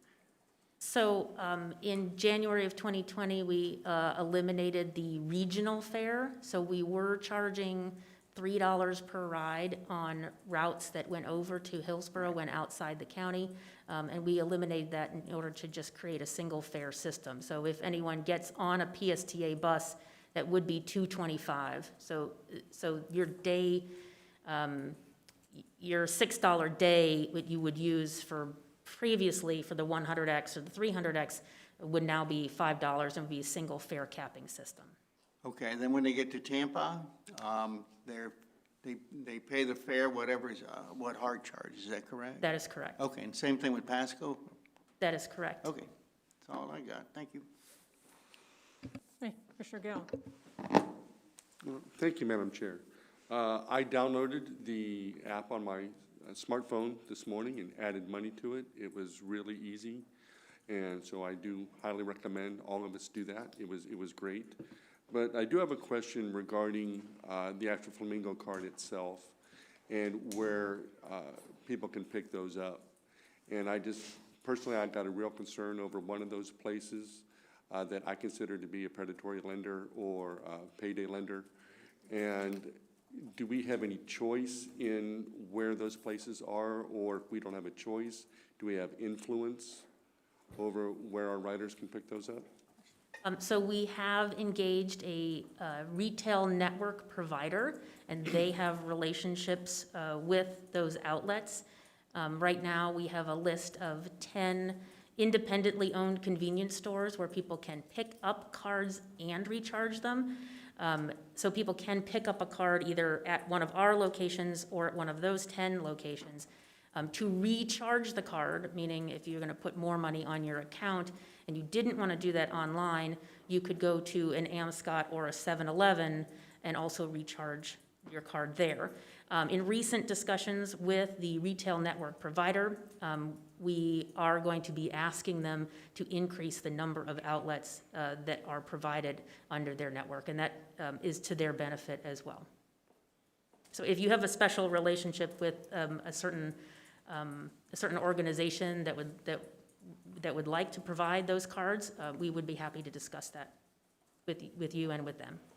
Well, I don't personally.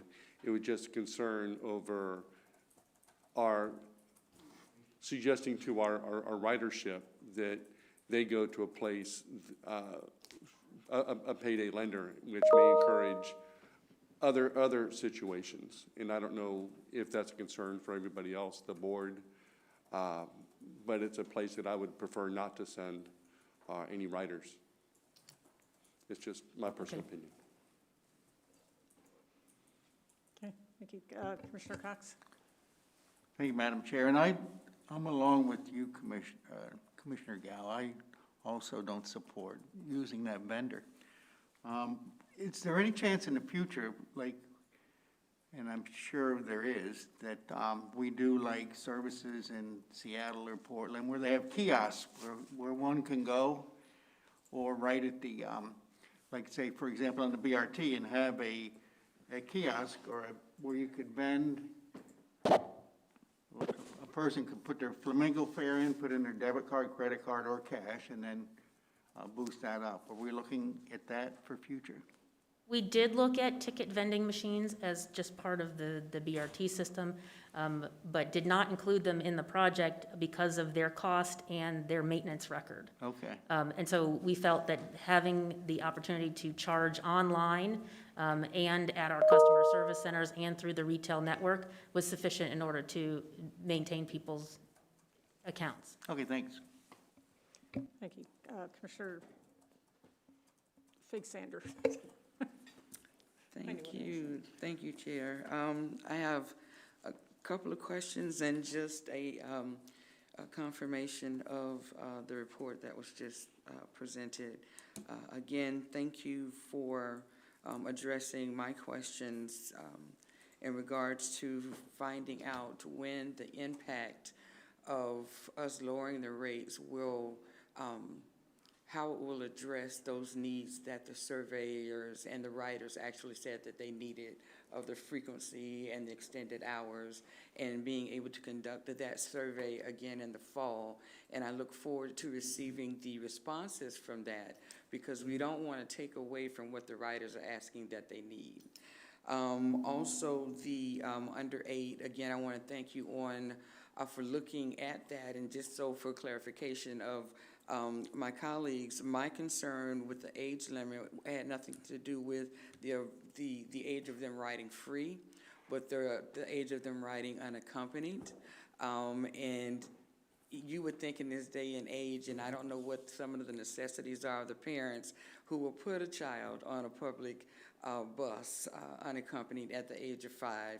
So raising that to 8 does add more of the maturity of that child's level, but the risk management that we would incur as a transit system, because we're adding an undue responsibility to our drivers to have to now babysit these children. And I don't want, that was my concern, and this is the outcome from that request. And again, I appreciate the research and the care and concern that was also put into that. In regards to the advertising, I was specifically inquiring in regards to African American media outlets, because not everyone subscribes to the Time, especially if they don't have the electronic access, laptops or computers. And we do have a large ridership in the African American community, and especially if you can't get out to one of the major depots, you wouldn't get the information at all, because I'm interested to see what this transition is going to look like rolling over. And my first question is, do you think it's that 2 weeks is long enough to have PSTA navigators there to help address the transition? We do have a 3rd week planned if necessary, and so we'll be out there as long as people need us. Okay. And also, and this is something I learned at the last planning meeting, and I just wanted to state it publicly again. Thank you for now overemphasizing that if you pay cash, you will still be able to pay cash, because leading up until the planning meeting last week, I was like under the impression that you still did not have that option to do so. So I just want to recommend an increased marketing effort that yes, you can still pay cash, because I think that would help alleviate some of the anxiety of those that don't want to transition to the card, and let them know that they don't have to, that they wouldn't have problems utilizing transit. And lastly, I want to also agree with using AMSCOT, especially, the reputation that they do have in the African American community as far as predatory lending, and if there's any way we can actually look for other outlets other than AMSCOT in regards to distributing those cards. And those are my comments and questions. Thank you so much, Chair. I will absolutely bring this concern of yours to the retail network. As I mentioned, we are in discussions with them right now, and I have personally requested that we increase the number of locations, and so I don't know what vendor they will use, but I will also tell them that there is a concern of the board about that particular vendor. I know you can't really tell me, but when you talk about a retail network, is that a particular store, group of stores, or Right, so you may go to Walmart or Target and you see a display of Right. gift cards, right? And so that organization, whether it's Walmart, Target, or Publix, has a relationship with a distributor. And so we engaged a distributor to help us distribute the Flamingo cards. So the Flamingo cards would be on those racks. So you might notice at Walgreens, there's an Applebee's card, but you can't get one at Walmart because they use a different retail network, and that's Oh, what that okay. is. Yes. I understand. Yeah, I think it would be important for us to continue to have that cash option for tourists and visitors even after, because if you just showed up here and didn't know anything about Flamingo, I think the mobile app is our best option and for visitors, and that is one of the reasons that the Group Pass was created. I mentioned at the planning department, one of our District 7 secretaries went to the beach, and he took his family and he tried to get on the trolley with a $20 bill and pay for his whole family, and that didn't work in our system, 10, 15 years ago. And now he and anyone else coming to the beach with their family would be able to download the app, have a one-day pass that allows their entire family to get on at once without much trouble. okay, but we still have those people that don't do apps. And we'll be putting signs on all the buses that, Flamingo's coming, you should get on board and whatever. Yes, so with our service change in June, we already have onboard bus announcements, so if anyone has been on the bus, they have heard us talk about Flamingo, just as, it announces your next stop, it is announcing Flamingo. Okay, thank you. Commissioner Fredovich? Yeah, following up with Commissioner Fig Sanderson and Mr. Cox, two questions. Not everyone has access to computers, et cetera, so Mr. Cox mentioned that on the west coast of the United States, they use kiosks for these things. So why are theirs working and ours can't? You just said they weren't reliable, but they apparently are working out there well. So are they using a different model than you all looked at, or a different company? Because I mean, if ours aren't working properly, then why are they wasting their time out there? I guess my question is. I think some of it's the heat, humidity, and the salinity in the air. I'm sorry? The heat, humidity, and salinity in the air has an impact on the machinery out. And so we decided that we were not going to do that at this time. Are they using them in South Florida at all? Do you know? I don't know that they are. I'd like to find out if they're using them down there. I mean, if they're using them down there, they got more humidity there than we do. So it'd be interesting to see around the state if anyone is using kiosks. I'm not convinced that they're not the best way to go. We're basing this on the experience of Hart over at their streetcar system, where they installed ticket vending machines at every streetcar platform, and I would say less than half of them are working at this time. Okay. Thank you. Commissioner Schulman? Thank you, Madam Chair.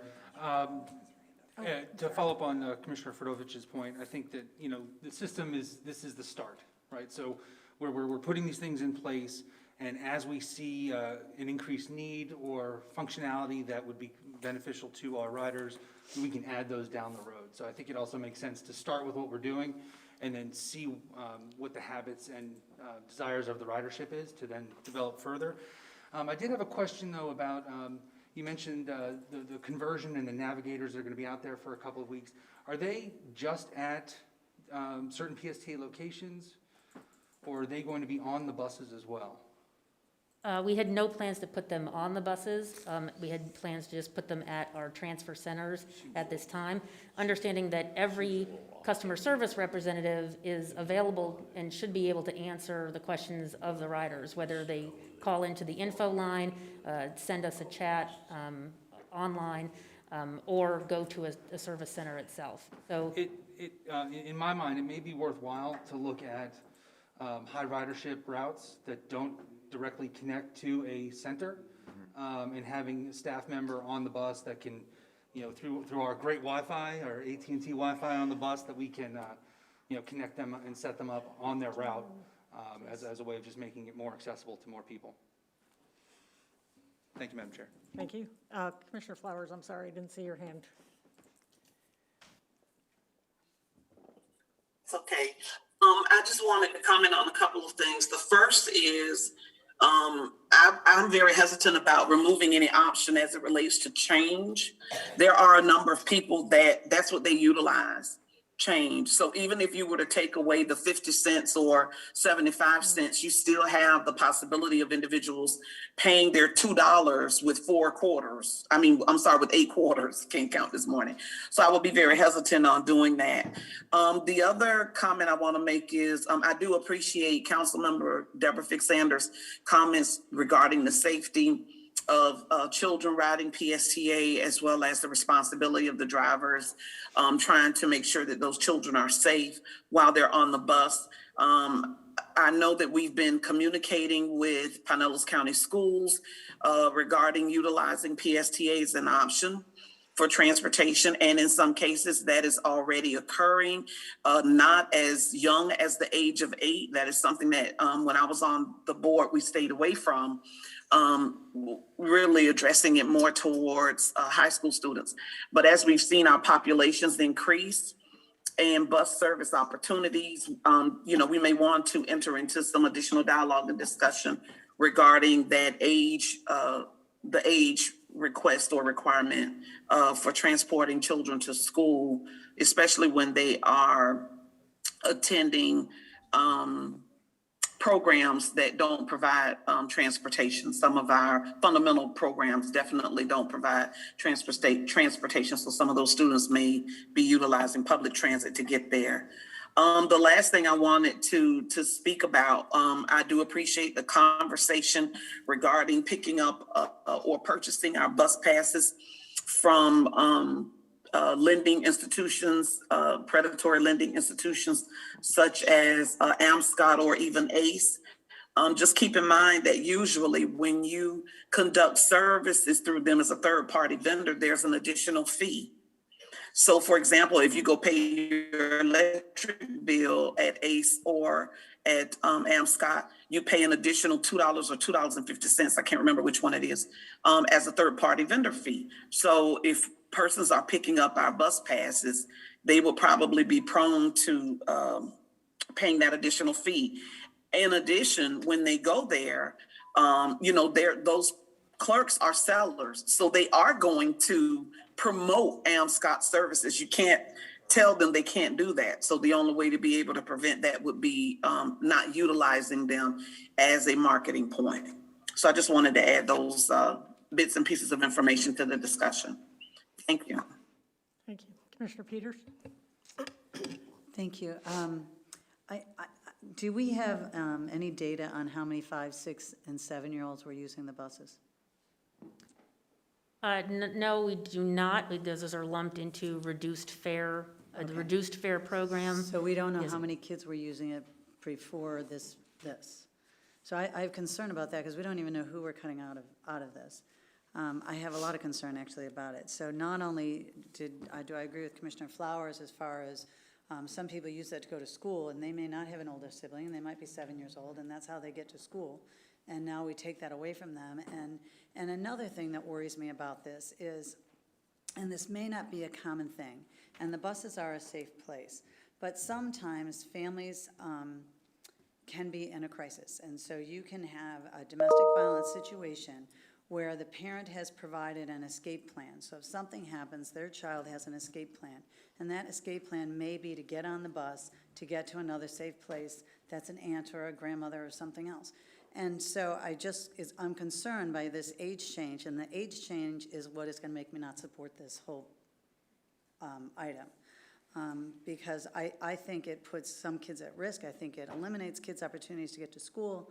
And as long as you don't have the data to tell us how many kids have known are being affected by this, we don't know if it's affecting 5 kids or if it's affecting 100 kids. We have no idea.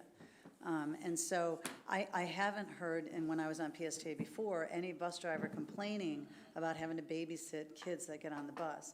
I don't know if that's an issue now. I haven't heard that it was an issue now. So I'm curious why this came up. If it wasn't an issue with the bus drivers, if we don't know how many there are, I'm not sure where the data is driving this decision. And I like to make my decisions on data. And so I've got lots of concerns about this one, and I won't be supporting this because that piece is in it. So let me clarify something, and then I'm Yeah, going to unless bring you up. change my mind about it, but. Yeah, so, sorry. Yeah, I just if wanna you, make if sure. you change my mind about it, right now, I won't be supporting this as a result of that policy change. We are not, per the discussions we had, we're not increasing the age. There's still no policy about how old you have to be to ride the bus. The only policy recommendation that we're recommending is what kids are free. Okay. Any kid can ride. Well, we don't have a policy. We have a very strict training regimen to encourage people to talk to the driver, get their questions answered. Kids are welcome. We want to get kids to a safe place. Exactly as you're noting is very important. So we decided after looking at 17 other transit systems, and they do the same thing. They don't have a hard and fast policy on how old you have to be. They train their employees on how to best handle it. So I'm getting the impression that I'm misreading this. Okay. So, yeah, let me add to that. So any child who is at a bus stop can get on the bus, regardless of their age. Okay. It's only those that are over 8 years old that would be required to pay. In our fare policy, that is what we're saying. And in the Rider Code of Conduct, what we're doing is we are encouraging children under 8 to have an older person with them. It is not a requirement that this child would have someone with them, because we do know there are 6-year-olds who are very capable and go every single day to school. Their mom puts them on the bus because she's got to go to work, puts them on the bus, and the driver knows that child. We do, Theo Bakamihalis is here. He's in charge of our safety, security, and training. I appreciate the clarification. Thank you. Yes, okay. Any question about safe place and the kids 8 and over who get on the bus and say, I need to go to a safe place? Are they having to pay a fare? Because I thought they didn't. No. Okay. Just wanted to make sure. Safe place is my. Council Member Fig Sanders. I turned myself off. Okay, Oh, thanks. There you go. Thank you. I just wanted to address the question of concern of where it came from. Although I do appreciate the detail in data, I look at one. I don't need a lot of data. One child that may be impacted by this. And again, thank you so much, Mr. Miller, for explaining the clarification of what was just brought here today. And thank you as well for explaining the clarification as to what was brought here today. And also making it understood that it wasn't a policy that was being implemented. It was an adjustment to best practices. And of course, knowing that PSTA is also a safe space, no child would be turned, around, and I thought that was a given as well. So where the request came from, again, was the safety of unaccompanied minors. And I'm glad that it actually opened the conversation.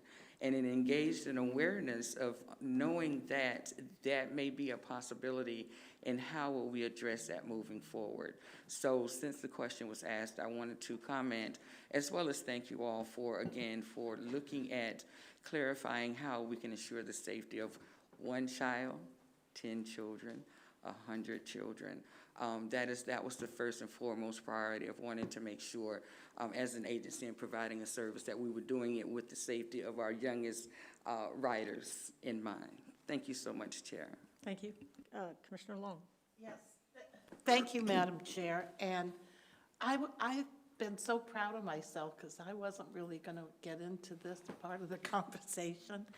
But given the conversation that has surfaced about the safety of our kids and the concerns about the age and all that stuff, I guess it all depends on where your perspective is and what your background is. But having lived in another chapter of my life in a very big, one of the largest cities in the world, it was not uncommon early in the morning and mid to late afternoon to see throngs of small children getting on public subways and buses. And as our county and our region is changing and kind of growing up from a sleepy little community it used to be, and recognizing that so many of our folks are here from another part of the world, I do think it would be very important for us to begin, I don't know how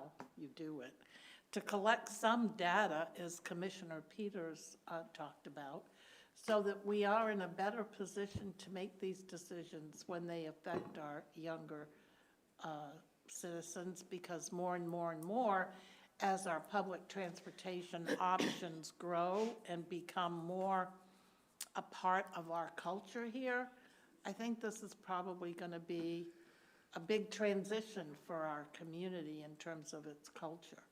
So that's all I want to say about that. I just wanted to respond to Councilwoman Fig Sanders' comments too. I think it's important to remember that there's a child standing on the sidewalk trying to get on this bus, and if we don't let them on the bus, they're still standing on the sidewalk by themselves. Right.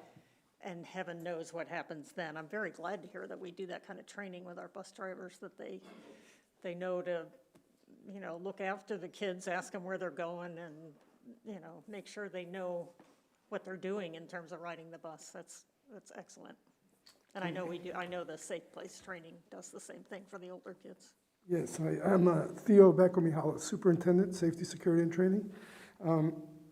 Our fare policy is intended to create an incentive for minors to be accompanied by an older paying passenger.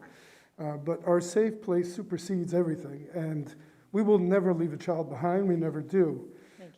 We do train our operators to be proactive, observant, and we have addressed every concern we've ever had. We do keep data on the incidences we've had. We're not keeping data on what age every passenger is, but it is very rare.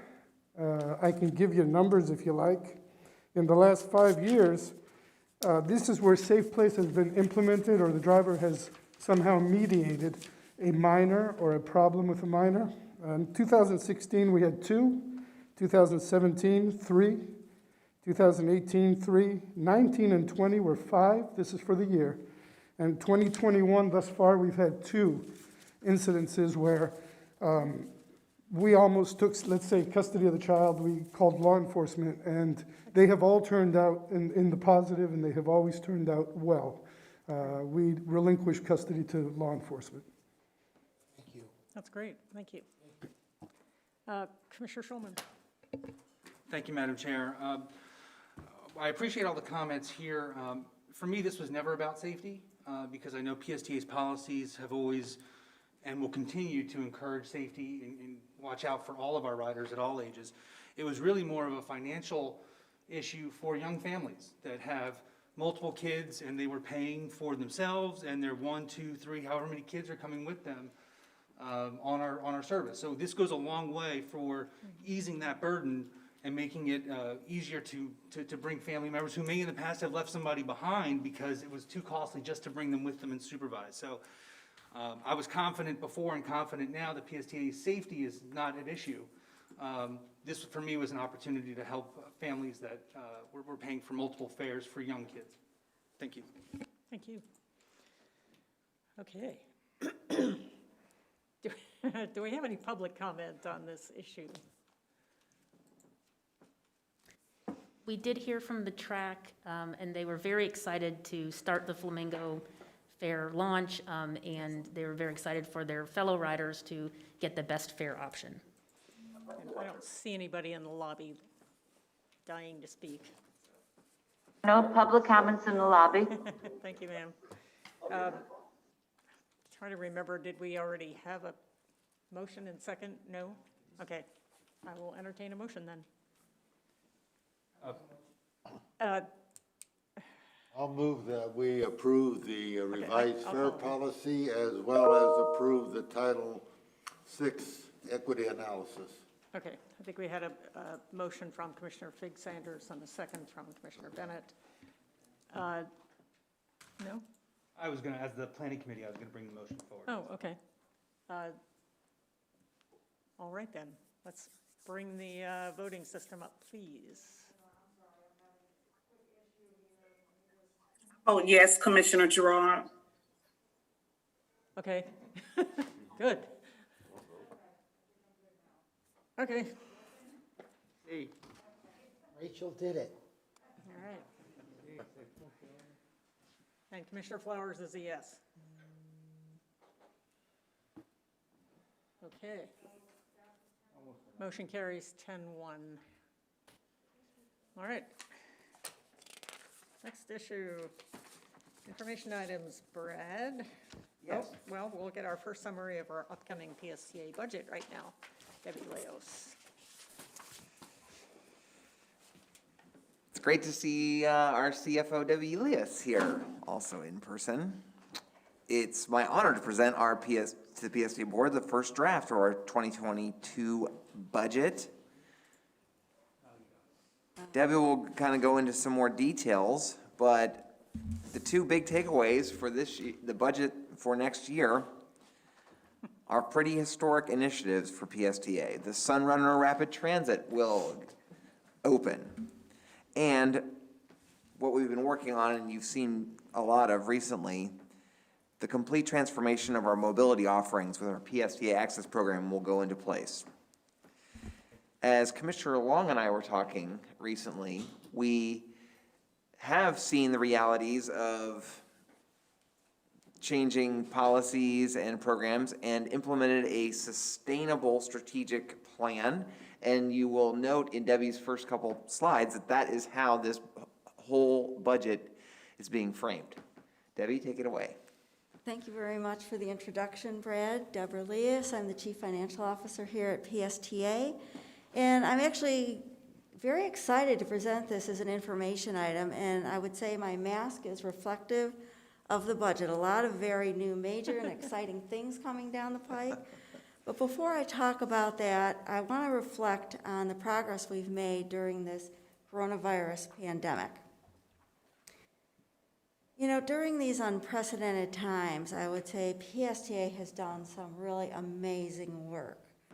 From our frontline employees to our administrative employees, they have continued to be very innovative, and we're very proud of them for all of their accomplishments. And I think what this pandemic has really brought forth and reinforced is that resiliency is key. And I know, Commissioner Long, you talk about resiliency in many forms. And so we took our lessons learned during this time and put them into that strategic sustainability plan. And in that plan, you may recall, we voted on that and talked about it in January when the board adopted the plan. And it takes a comprehensive approach to sustainability, defining it in multiple ways. And by doing so, it provides a structure to take a look at all of our initiatives going forward and provides a very sound footing for resiliency. And what I'd like to say is that each of the components of both our operating and our capital budget take into consideration not only the financial sustainability, but also how it impacts the environment, as well as the health and wellness of both our employees and our customers. The other thing that we took into consideration in the budget that's so important is diversity and inclusion. We put that lens to the budget to ensure that the budget reflects the values of PSTA and what it prioritizes. So this is essentially how we put the budget together, making sure that our financial plans were supportive of the strategic sustainability plan, and it improved but not deterred our diversity and inclusion efforts. In your packet, you will find the budget, the draft budget, to take a look at. And over the course of the summer, please feel free to reach out to me. And I'll take this moment to recognize as well the employees on my staff my associates who have done a fantastic job putting this together, Michael Hansen, who's sitting in the back, our Director of Finance, as well as Nelson Dort, and our new wizard, who we have, Nick Sagan. But one of the things I did want to reach back and talk about a little bit, at the Planning Committee last week, excuse me, at our Planning Committee last week, I had brought up that after many years of working, and you heard from our lobbyists this morning, our advocates, it took a lot to get to the point where about a year ago, we received word that we were getting funding for the Sunrunner, which is the first rapid transit in the region. And on that day, Brad noted that this is when our transit system is getting a whole lot better. And I reflected to Brad in a conversation as we were reviewing the budget. I said, this reminded me of my days up in Buffalo, when we didn't renovate, we actually tore down 2 terminals and made a nice terminal, as I'm sure Mr. Saraki knows, for the Buffalo Airport. Huge project. We also rebuilt the entire Niagara Falls Airport. So these 2 projects had a fiscal impact, but the true impact to the community came with increased airlines, increased visitors to the region, and it also interlined with a very effective transportation system with the bus and the light rail up there. So as I thought about this, I said to Brad, you know, fiscal 22 is going to be the same sort of year for public transit in Pinellas County. It's a year in which the system really moves to an entirely new, higher level. And we are going to have similar positive impacts on our community. At least 2 major initiatives will come to be fully online in the coming year. The first is the rapid transit system in Tampa Bay, the Sunrunner in St. Petersburg, as well as our fully integrated new mobility services in our PSTA Access program. These 2 major advancements, much like the airports in Buffalo, are not free. However, we have been preparing literally for years, knowing that these expenses would be coming down the road, and we know that they are sustainable. You may remember a couple months ago when we were working on one of the paratransit options, I referenced Wayne Gretzky, one of the greatest hockey players in history, who skates to not where the puck is, but where it is going to go. And that foresight is what PSTA has had in preparing ourselves for these major projects. And we feel very good about what we've done, as well as we're very grateful for the coronavirus relief funding we received over this past year. We know that with that, our reserves are greater than they were before the pandemic, as well as we are now sustainable for a longer period of time. Now, speaking of Sunrunner, unlike the little graphic I put in the previous slide, which was just a rendering, this is coming to a reality. We are going to actually have rapid transit here in Pinellas County. And this is one of the shelters or stations that is being built right now in Orlando and will be delivered later in this fiscal year. So our construction on this project is halfway done. 15 of the 30 platforms are completed. It is slated to open in the summer of '22. And I don't know about you, but I certainly can't wait for that to happen. Along with that, we will be starting to see the first expenses for the Sunrunner, as well as hiring additional bus operators and other key staff early in '22. The second really transitional project that we have included in the fiscal '22 budget is, I think, just as impactful, if not more so than the Sunrunner, is our PSTA Access program, in which we are going to be providing new ways of serving our people in more convenient ways and at a lower cost. In the fiscal '22 budget, we have a consolidated call center, implementation of the new eligibility processes, as well as the scheduling software we just recently approved at the board. All of this put together is going to make our system so much better. I'd like to take a pause now because I'm steaming up my little mask. But I'd also want to just say, and I want to say this slowly, and I did this for our planning committee, I think it's very important to note The Sunrunner and the PSTA Access Mobility are some of the most significant programs in PSTA's history, and they are going to have some of the greatest impacts ever on the mobility of the region. So these are two very significant projects that are within our budgets, and they are sustainable. Of course, along with this comes some additional employees. We're going to be hiring some additional bus operators, and along with that, they're going to need some training. We also have in here, as it relates to the mobility side, a mobility coordinator. So we're going to be having increased eligibility interviews. We also have an additional mobility reservation agent.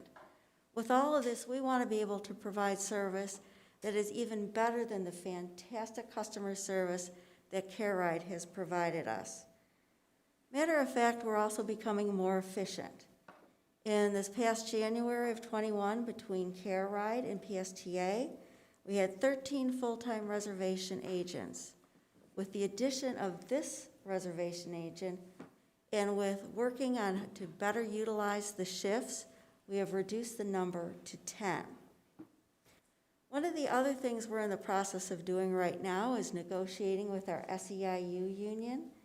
And our unionized workers make up the majority of our employees here at PSTA. Within the budget, we have included a conservative number to conclude these negotiations. If anything changes as we review and go through the course of the summer, we will certainly bring this to you and adjust the budget accordingly. Well, while we've been doing all of this, there's so many other projects we've been working on. One of the things that we've been moving forward on is sustainable buses.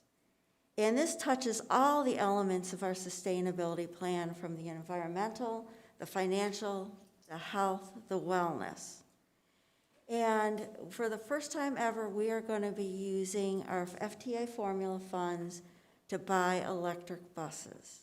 And why this is important is, while we've been very successful in the past of getting discretionary loan grants, that has an element where we are putting our PSTA dollars in as a match.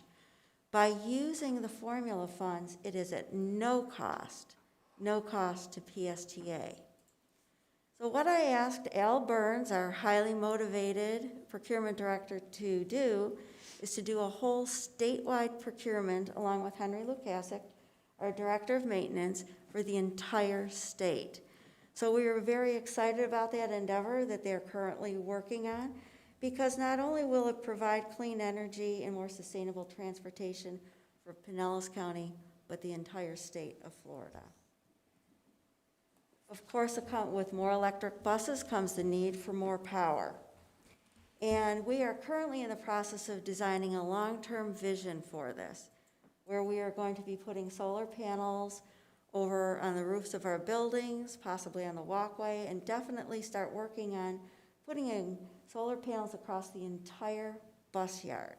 So we're going to need some battery storage for that, and we have right now applied for a number of grants to make this a reality. In addition, I have set aside monies in our formula funds to get this project started in fiscal 22. Now, as Commissioner Albritton knows, I don't know if he's on our Zoom or not, but we are working hard on the design for the Clearwater Multimodal Center that will be concluded in fiscal 22. We are looking to get funding for this on the construction side, and we're very grateful for the land that's been donated by Clearwater, because I think it's time for us to replace our 40-year-old facility that we currently have up there.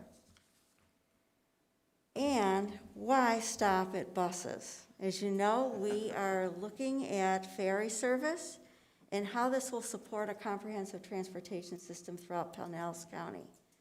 And it'll complement what we currently do with our first mile, last mile. And since we're talking sustainability, if you're not going to go hybrid, you might as well go home. So speaking of home, diversity and inclusion is something that we have been focused on here at PSTA for a long time. But we now have a permanent diversity and inclusion task force, and are working on a diversity and inclusion strategic plan to be completed in the fall. We're going to be monitoring and tracking our efforts. We are going to be including such things as small businesses in our DBE efforts, as well as the Flamingo Fairs, which will provide a lower cost fares to those who need them most in the community. We've also completed a very comprehensive compensation study for our administrative employees, and we are going to be making some sustainable adjustments in the budget to ensure that we are paying market rates across all departments. So yes, the communities and PSTA are bouncing back, and while we have been doing the Zoom all year long, you can clearly see we've been laying the groundwork for one of the most significant years ever in fiscal '22. That concludes my presentation, and I'm open for questions. Do we have any questions? None. Well, that's, yeah. Okay, yes. I just have a comment as it relates to Debbie and her team's work, because I've been on this board long enough to remember how dire things were a few years ago and how hard she and her team have worked to right-size the ship and keep us moving forward in spite of a lot of hiccups, right? It takes a team, Commissioner. It takes a team, and it's been a marvelous journey, and I couldn't be more proud. So thank you for your hard work. Thank you. And I honestly, this is probably the most exciting year we will have, because it's not just the things coming to fruition, it's all the other things that we've been so working on that are really going to change Pinellas County. So I appreciate your time this morning. I am really glad to hear we're going to be buying more electric buses and out of our regular budget. I know it would drive Commissioner Eggers crazy. We don't have to tell him. Okay. Anything else? Well, thank you very much. Brad, do you want to update us on reports in our packet and upcoming meeting subjects? Sure, I'll be very brief. So quick update for Commissioner Gao on the success of Ava Dunedin style. It's still breaking record ridership. All right. It had fantastic ridership going down to the Blue Jays games, and then now it has transitioned to Main Street.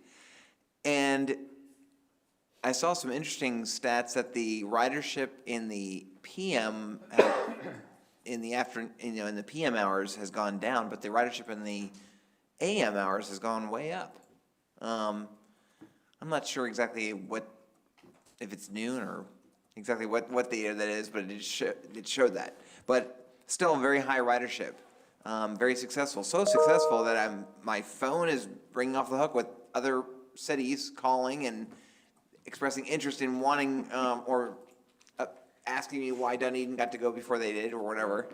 And to that point, Commissioner Saraki and I went up to Tarpon Springs last night and spoke to their commission about Ava, the possibility that maybe Ava would move to Tarpon Springs for a pilot. Of course, after Dunedin, we're going to be moving to Clearwater Beach for our next demonstration, which will be exciting there too. And then we're looking to see where we might be able to move it after that. So it was a very good reception last night in Tarpon Springs. And then I got the opportunity, I wasn't really in a happy mood, driving home from Tarpon Springs down the highway of I-275, suddenly there was a massive accident, and it was just gridlock, and it took me like 45 minutes to get home. And, but boom, there goes the bus on shoulders zooming past me, and I was like, okay. So, I was like, wow, I should have been somehow on that bus. Yeah, really. Anyway,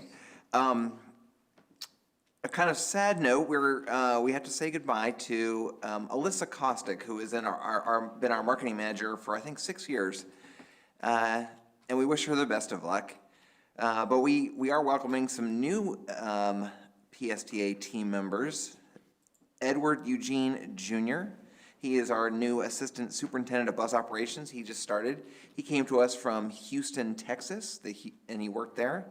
And Miss Olivia Anderson is our new Operations Data Analyst. She came to us from Massachusetts, from UMass. Some of you might know that the University of Massachusetts bus system up there is run by students.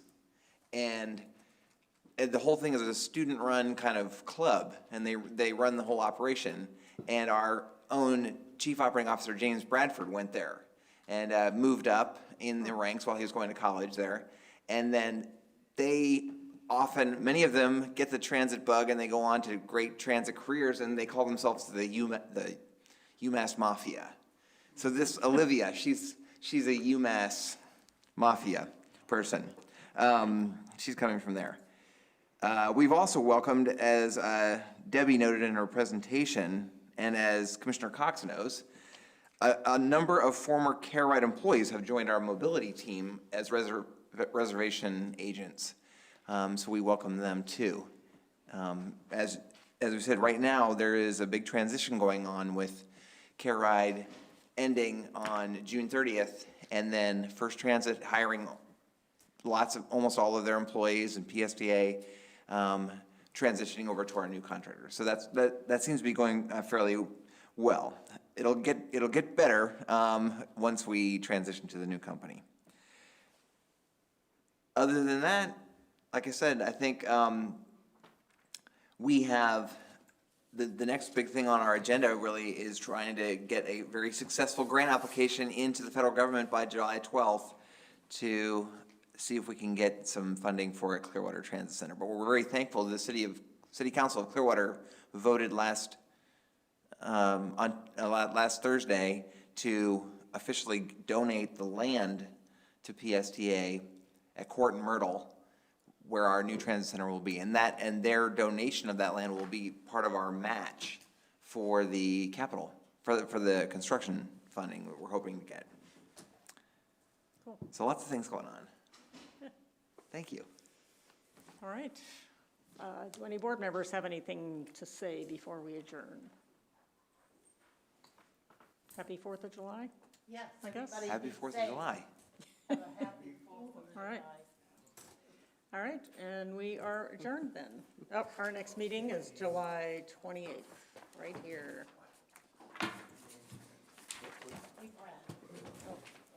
Thank you. Thank you, Renee. Thank you for letting me attend via Zoom. Okay. You were a hockey player. For real? Yeah. Oh, what am I signing? What do you got for me? Give me money. No money. I want the money. Hi, Jeff. I'm well, man. You? I'm not going anywhere. I'll stay right here. I'll wait for you. Why?